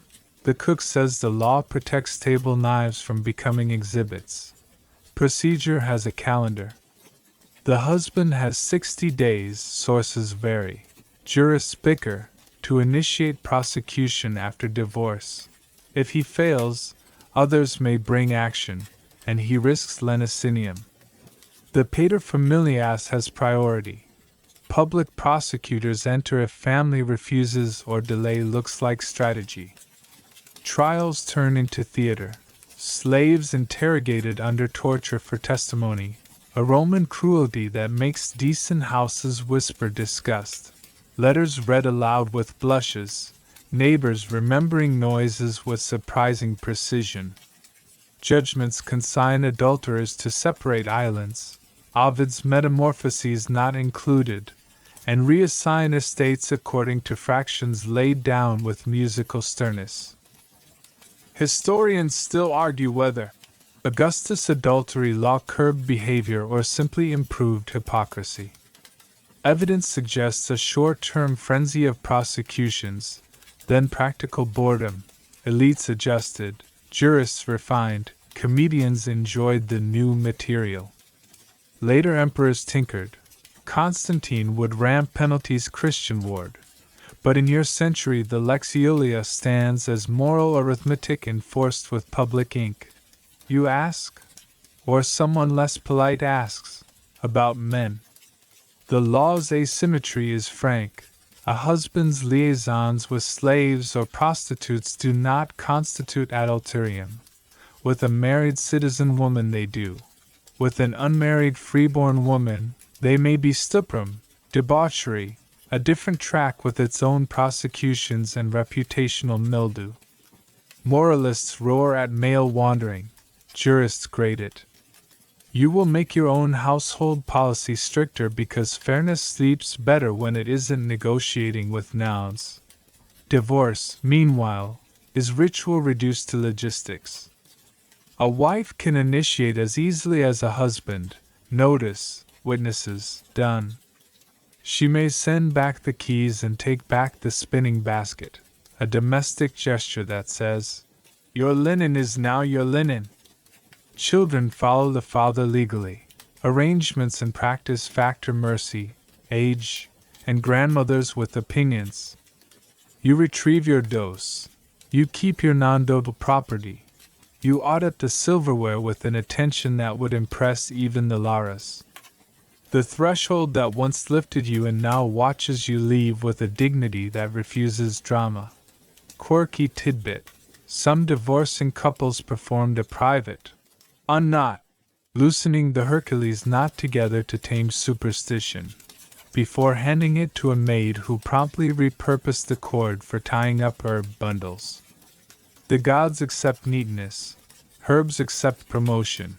The city talks, of course. Graffiti in Pompeii name lovers and taunt rivals. Epigrams on tombs memorialize long love and short patience. You counter rumor with scheduling. A small dinner that insists on normal. A donation to a shrine that reads like steadiness. A letter to a magistrate about a sewer that reminds everyone you still do necessary things on time. Reputation in Rome is a ledger. You keep it solvent the same way you balance oil, by watching the amphora and the story both. Light joke 3. A poet offers to write your side of the divorce. You say you prefer prose and receipts. He looks wounded, then asks for dinner. Invoking the lex Iulia is not obligatory. Some families handle adultery indoors. Divorce, dowry mechanics, no prosecutors. Others prosecute because politics or fury or both. Husbands who keep adulterous wives without prosecuting risk the stain of Lenicinium. Wives who stay with shameless husbands risk nothing in law but much in sleep. You learn the house rule Rome practically enforces. Be discreet, be kind, be quick with ink when law demands it. There are, too, mitigations and mercies. A repentant wife may find a lenient father and a husband who prefers dignity to spectacle. An adulterous husband may meet a wife who quotes Stoics at breakfast and moves on with calm frightening enough to reform him. You have seen both. You prefer the households that keep silent about triumphs and speak plainly about arrangements. Mainstream aside, crisp as a magistrate's fold, tua's residential tibi habito is an ancient divorce formula.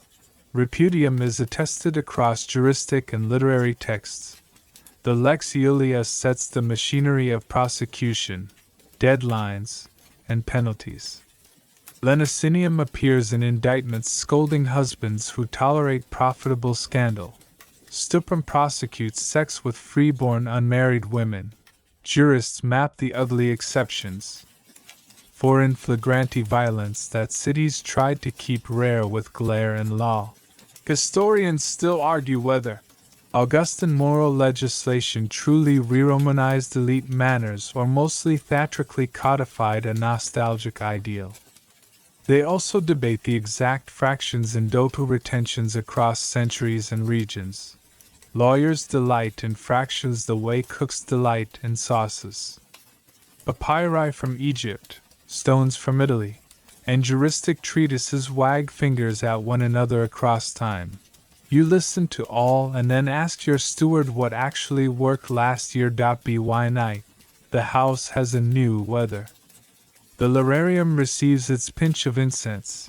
You set a little lamp for Nemesis because balance isn't automatic.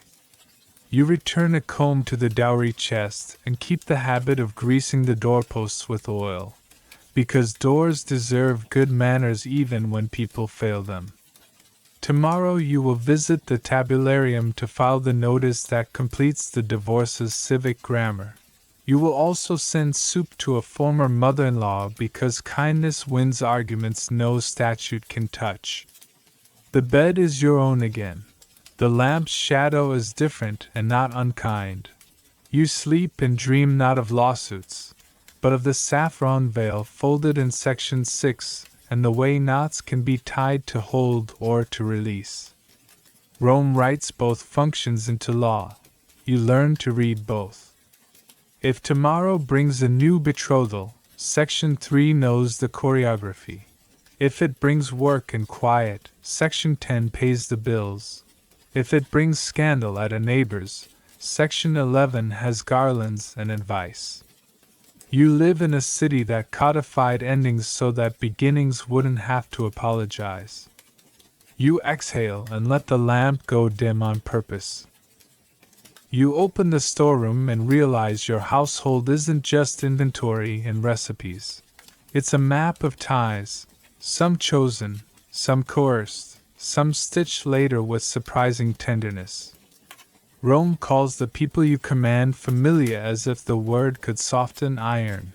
Your job is to make the daily grammar kinder than the dictionary.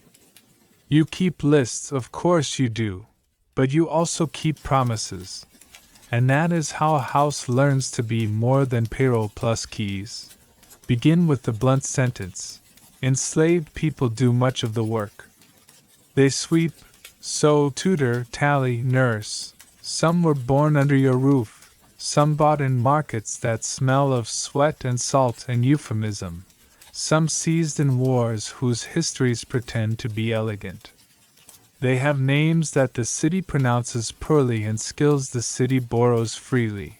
A Greek literator who can turn a sulking child into a reader, a Sarmatian groom who understands horses better than most senators understand Latin, a Cappadocian cook who makes lentils taste like flirtation. You set rations, schedules, and rules.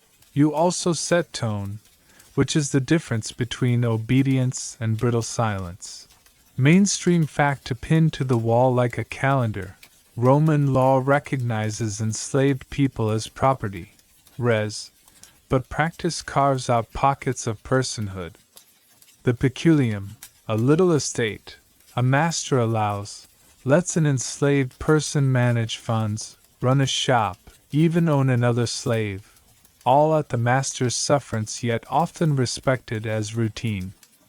Manumission, the path to freedom, arrives by vindicta, a magistrate's ceremonial touch, by census, enrollment, or by will, testamentary grant, Augustan laws, Lex Aelia Citia and Lex Fuefia Caninia, curtail indiscriminate manumission, limiting ages and numbers, because the emperor disliked chaos in either households or citizen roles. None of this erases coercion. All of it creates gradients where fate can, sometimes, be negotiated. Daily life chisels detail. You reward competence with trust. The literate tabularia clerk keeps your dowry ledgers in a hand the Laras would approve. The nurse from Section 8 runs the nursery like a principality and knows which lullaby stops hiccups. The steward, once a field hand, now audits amphory with zeal and a little showmanship. You remark small freedoms into habits. Market days with a coin for a sweet. A festival afternoon for the Compitalia procession. An extra lamp by the weaving room in winter so fingers can feel like day. You also write manumission clauses into your will for people who have become more than payroll. Nurse, clerk, porter. Names, not titles. Historians still argue whether rates of manumission were high across the empire or mainly conspicuous in urban Italy. Inscriptions teem with liberty/liberty, freedmen/free women, boasting careers, patronymics, and gratitude. Papyri in Egypt document manumissions by deed and by will. Skeletal and settlement data whisper that slavery's intensity varied wildly by region and era. The safe line: cities made freedom imaginable. Households like yours made it negotiable. Law made it legible. Unions among the enslaved were another careful word, contubernium, living together as if married, without legal marriage. Your house witnesses vows whispered between a kitchen assistant and a porter. You recognize the partnership, assign them a room near a warm wall, and make a mental note to keep them together if you sell domestics, and then decide not to sell domestics. Children of enslaved couples are enslaved by law. Children of an enslaved mother and a free father follow the mother's status. Roman law is a clerk who prefers clarity to romance. Yet practice complicates. You can free a child at naming day, or at 12, or in your will. You can free both parents as a match set and watch a family learn to stand under new weather. Light joke 1. The steward asks whether the cat counts as familia. You say yes, but it eats as res. The cat refuses comment and steals a sardine. Manumission changes names and duties. A free woman becomes Luci, Cl, Iberta, Nissa, free woman of Lucia Cia, wearing her former owner's family name like an address so the city knows where she came from and where favors will be repaid. Chios opere, agreed days of work, and obsequium, respect to her patron. You owe legal protection and patronage to her. The relationship behaves like a softer, chosen chord. She can start a perfume stall. Section 10 smiled at this. Lend money. Buy a small house with a courtyard that hoards sun. You write introductions. Ensure the tax clerk spells her name correctly. And insist she sits near the brazier in winter because respect likes warmth. Mainstream anchor, neat as a seal. Free people possess citizenship, with some restrictions for those freed under newer limits, or Latin rights depending on motive. Manumission. They enter the tribus, voting tribe, through their patron's route. They cannot hold magistracies at Rome but can rise high in trade, collegia, and municipal life. Their children, born free, may climb further, sometimes to equestrian rank if wealth and favor align. Funerary inscriptions across Italy shout this latter proudly. Gaius Julius Eros, freedman, made this for himself and Julia Prima, free woman, his most chaste wife. The stone equivalent of a victory lap in prose. Household intimacy complicates cruelty with care and never excuses it. The nurse who raised your children becomes my second mother. In everyone's vocabulary, you write her freedom and a lifetime stipend into the will with a hand that does not tremble. The medica enslaved in your house treats you like a patient and a project. She earns peculium from street calls and becomes the physician you recommend even to people who forget to say please. The literate boy who carried notes now writes them and corrects your spelling of Greek politely. You plan his vindicta at the next municipal market day where the magistrate enjoys public ceremonies and you enjoy public kindness. Quirky tidbit. Some enslaved people wore lead identification tags, tesserae, on journeys. Tiny stamped notices with the master's name and address, a grim necklace that pretends to be efficiency. Others carried wax tablets with written passes. Conversely, funerary clubs, collegia funeratia, admitted enslaved and freed alike, pooling dues to guarantee proper burial, boxes with rules, officers with important titles, and a dignity that smelled of myrrh and minutes. The law's shadow stays present. Lex Aelia Cynthia, foresee, says no manumitting a slave under 30 except for good cause, with a counsel's nod, and frowns at owners under 20 freeing anyone. Lex Fufia Caninia caps the number of slaves freed by will in proportion to the total. No emptying the whole staff into citizenship at once like a sentimental flood. You mutter that sentimentality would have been lovely, then proceed to work within the limits. Free the nurse now by vindicta. Free the clerk by will because accountants deserve drama. Endow opere wisely so no one mistakes freedom for abandonment. Light joke 2. A jurist explains the manumission quotas with the excitement of a wine list. The cook asks if there's a house special, manumission. You say yes, kindness, served warm. Freed women navigate respectability with the grace of tightrope. Walkers. Some marry other freedmen and build dynasties of shopkeepers whose children forget they were ever poor. Some remain unmarried and invest, calling themselves Liberta on stones with a pride that threatens to go fashionable. Some enter priesthoods in towns that respect generous purses and steady hands. A few elite men free enslaved concubines and marry them, scandalizing aunts yet gifting stability to children who might otherwise live in footnotes. The city tuts then shops at the new bakery anyway, because muffins are not moralists. Historians still argue whether enslaved labor in households like yours was broadly mild, compared to farms and mines, or whether mild is a euphemism only comfortable people use. Lead mines wrote their own dark epitaphs. Latifundia, great estates, could be brutal under absent owners and ambitious overseers. Urban houses ranged from enlightened to petty. The record is painfully uneven. Whips and holidays share the same paragraph in too many texts. Your house decides its weather. The law notices mostly when storms break things. The children of free people step into the city like explanations.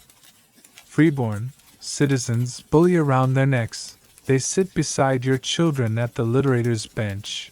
Section 9. Save a seat, and learn to skin hexameters with the same tired joy. They wear their parents' climb without shame. They learn letters and ledgers, marry artisans' daughters or clerks' sons, and one day sign loans that make your stewards smile. The city is not egalitarian. It is porous when patience and luck conspire. You invest in that porosity with manumissions that arrange tomorrow's allies. Light joke 3. The Vilica says the geese respect only freed women. The porter says that is because geese admire confidence. The geese honk in agreement and demand figs. Religion offers softer ropes. At the Lararium, enslaved and free share incense. At Combatalia, everyone hangs garlands at the crossroads. At a tomb, you pour wine for a freedman who taught your son fractions with patience. At Matronalia, Section 11's favorite, you hand gifts to former slaves who now arrive as respected guests. You sponsor a seat for them at the theater. You nod toward a place at the games where their boys and yours learn to shout for the same charioteer without cross-examining origins. Piety becomes policy again. A shared bench makes future petitions easier. Work remains the grammar of love here. You grant peculiar to the worthy, not as bait but as scaffolding. You keep families together when you can. You punish, but proportionately and with a speed that lets people resume dignity. You write manumission clauses widely and earlier than the law imagines. You let freed women keep a corner of storeroom for stock because wholesalers sell cheaper to people with corners. You learn names in the accusative and the ablative because both cases get used when life is happening. Mainstream aside, plain as a wax tablet, epitaphs and reliefs show contubernal couples clasping hands. Countless stones identify the Libertus/Liberta relationship and the Patronus/Patrona bond.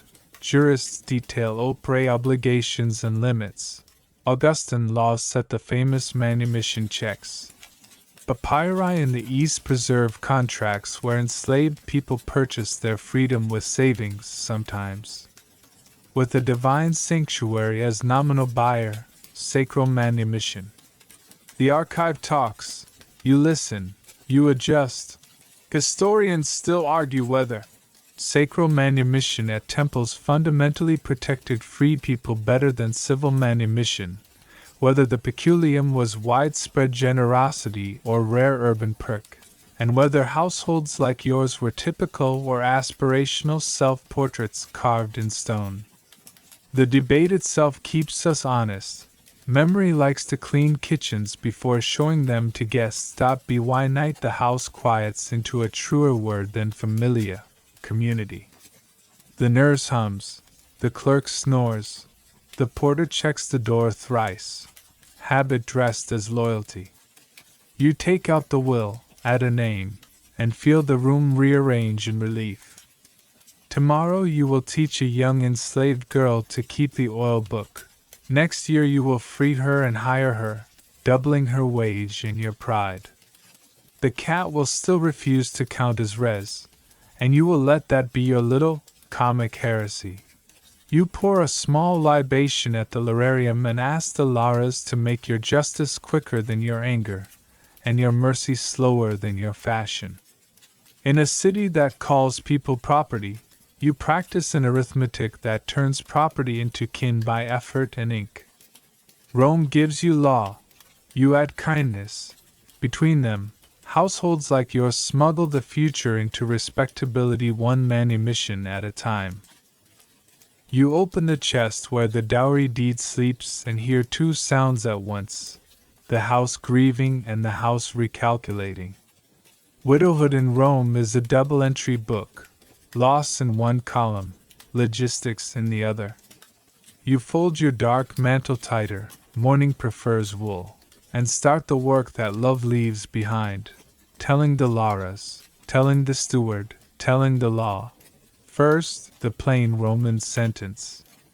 Because yours was a sine manu marriage, the usual by your century, you never passed into your husband's legal hand.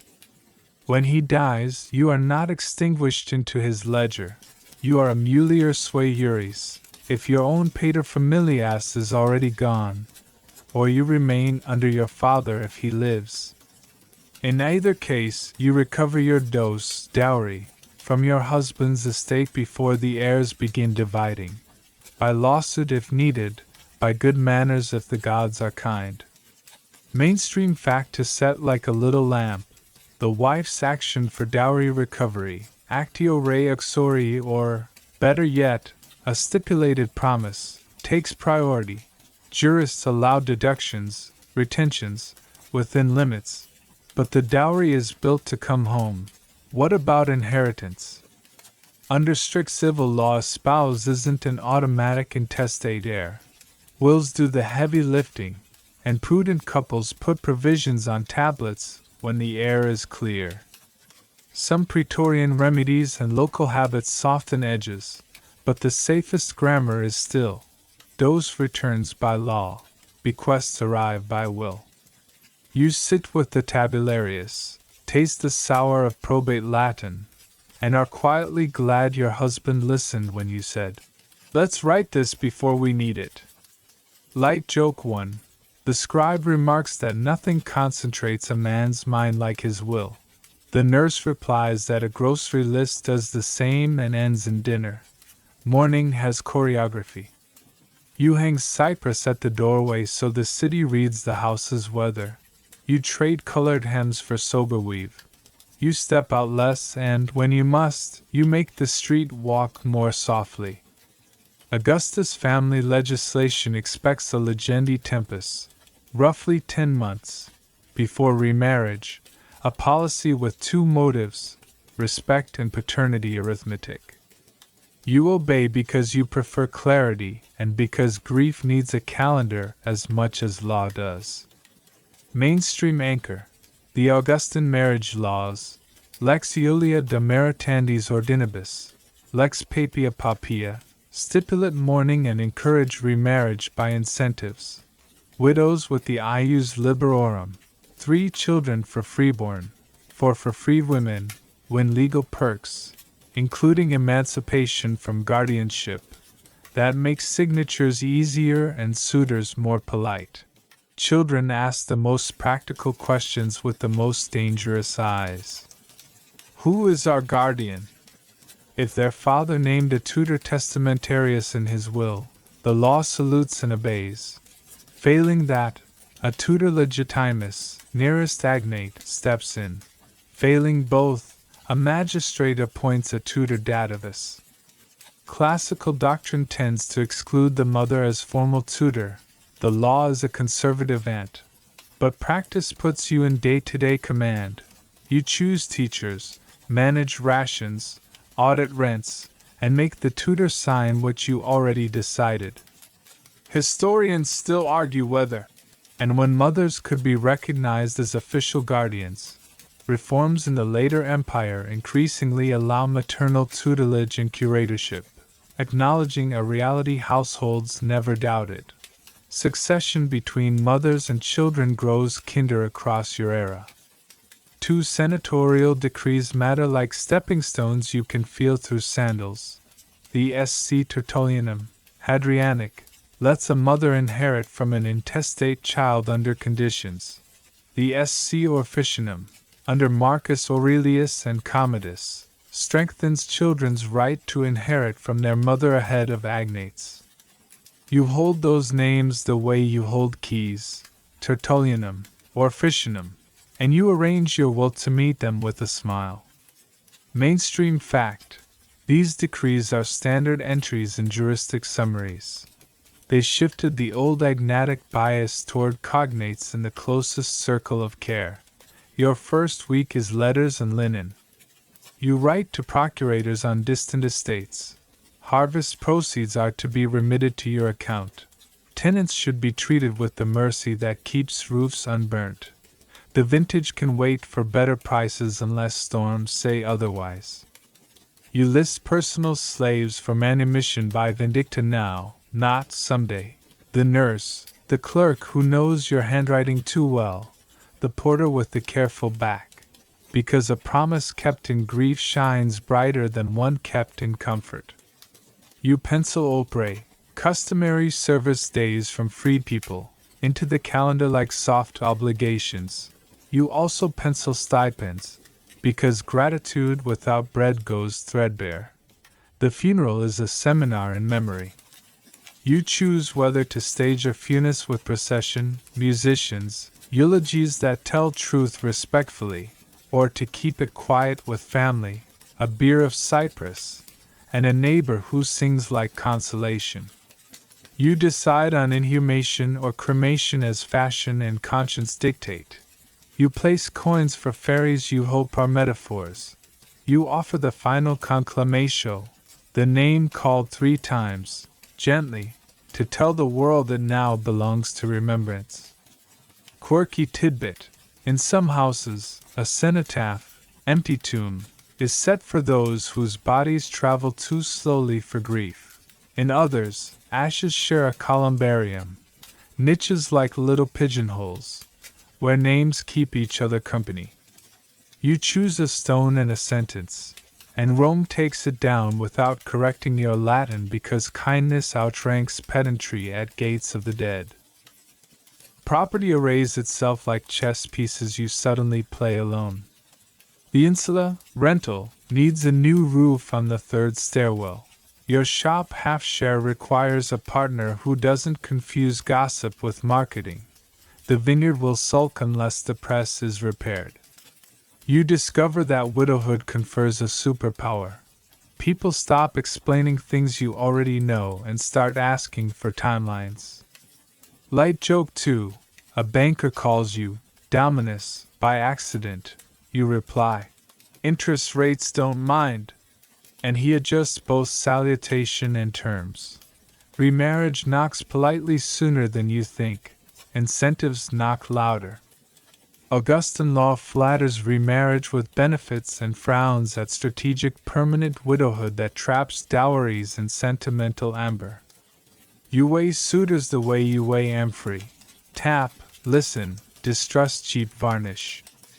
Sometimes the ledger says yes, while the heart says another year. Sometimes a no earns you a reputation for loyalty that opens other doors. Historians still argue whether the Augustan carrots and sticks genuinely raised elite fertility or merely rearranged wedding dates. Papyri, epitaphs, and moralists bicker amiably while houses like yours solve for sanity and solvency in their own time. Your epitaph begins to write itself in your habits. Some stones boast Univira, wife of one man, a proud, tidy claim that moralists applaud and poets complicate. Other stones list offices of piety and management. She kept the house, educated children, managed estates, freed many. You prefer verbs to adjectives. You also begin a notebook of legacies that smell like you, a lamp endowment for the local shrine, lamplight is policy, a scholarship for girls to learn letters, literacy is policy, a little collegium funeraticium fund so no one in your staff faces a cheap burial, dignity is policy. Mainstream aside, neat as a ribbon on a will, epigraphic habits show widows commemorating husbands with long, careful inscriptions. Women act as testatresses, will makers. Manumission by will is common, Augustine.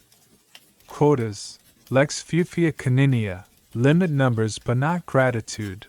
The donatio propter nuptias, husband's counter gift, solid in the later empire. Occasionally appears in embryo in earlier practice as donatio ante nuptias, more reliable as a concept than as cash in your century, but you know to ask. Guardianship of property can require a curator for young heirs past puberty but under 25. You can, in practice, direct him the way a conductor directs a competent oboist. You stitch the household to the city with favors. A bridge repair in your husband's name, a bench in the theater for his freedmen, lamps in the columbarium whose little flames annotate your memory with light. You move from mater familias to memoratrix, not just mother, but maker of memory. Light joke 3. A poet proposes to immortalize your grief. You suggest he immortalize your drainage project instead. The city applauds the better poem when it stops flooding. Grief softens into governance. At the Lararium you add your husband's wax image, imago, when status allows, and you learn the priestly patience of dusting it without turning into a statue yourself. You keep a seat for his oldest client at dinner because loyalty cannot be inherited but can be hosted.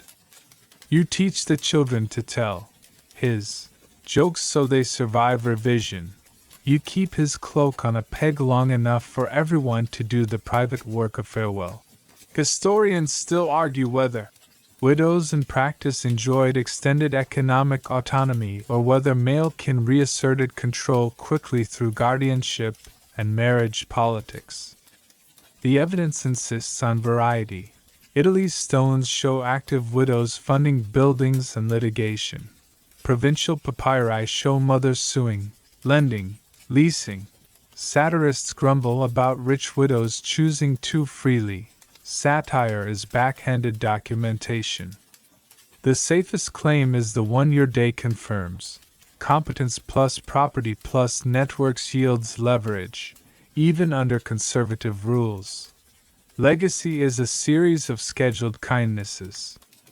You finalize manumissions with witnesses who know how to keep their wits. You adjust slave peculia into freed people's startup funds.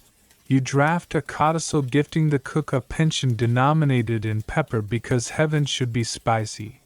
You instruct the steward to repair the school roof that drips on children's copybooks. You endow a yearly distribution of wool for poor brides. In memory of a marriage that was mostly laughter and rarely litigation. Quirky tidbit 2. Some widows commission their own portrait relief seated with a scrinium, scroll box, at their feet, a visual boast that says, I kept accounts and letters, in stone. Others chose funerary bread stamps. Yes, bread stamps. That ensured the funeral loaves carried their name to many mouths one last time. In a city obsessed with fame, you invest in usefulness. It lasts longer and tastes better. By the time the cypress dries at your door, the house has learned your new voice. You sign without a guardian because law or ius liberorum allows. You hire a young jurisconsultus who smiles exactly never and wins exactly often.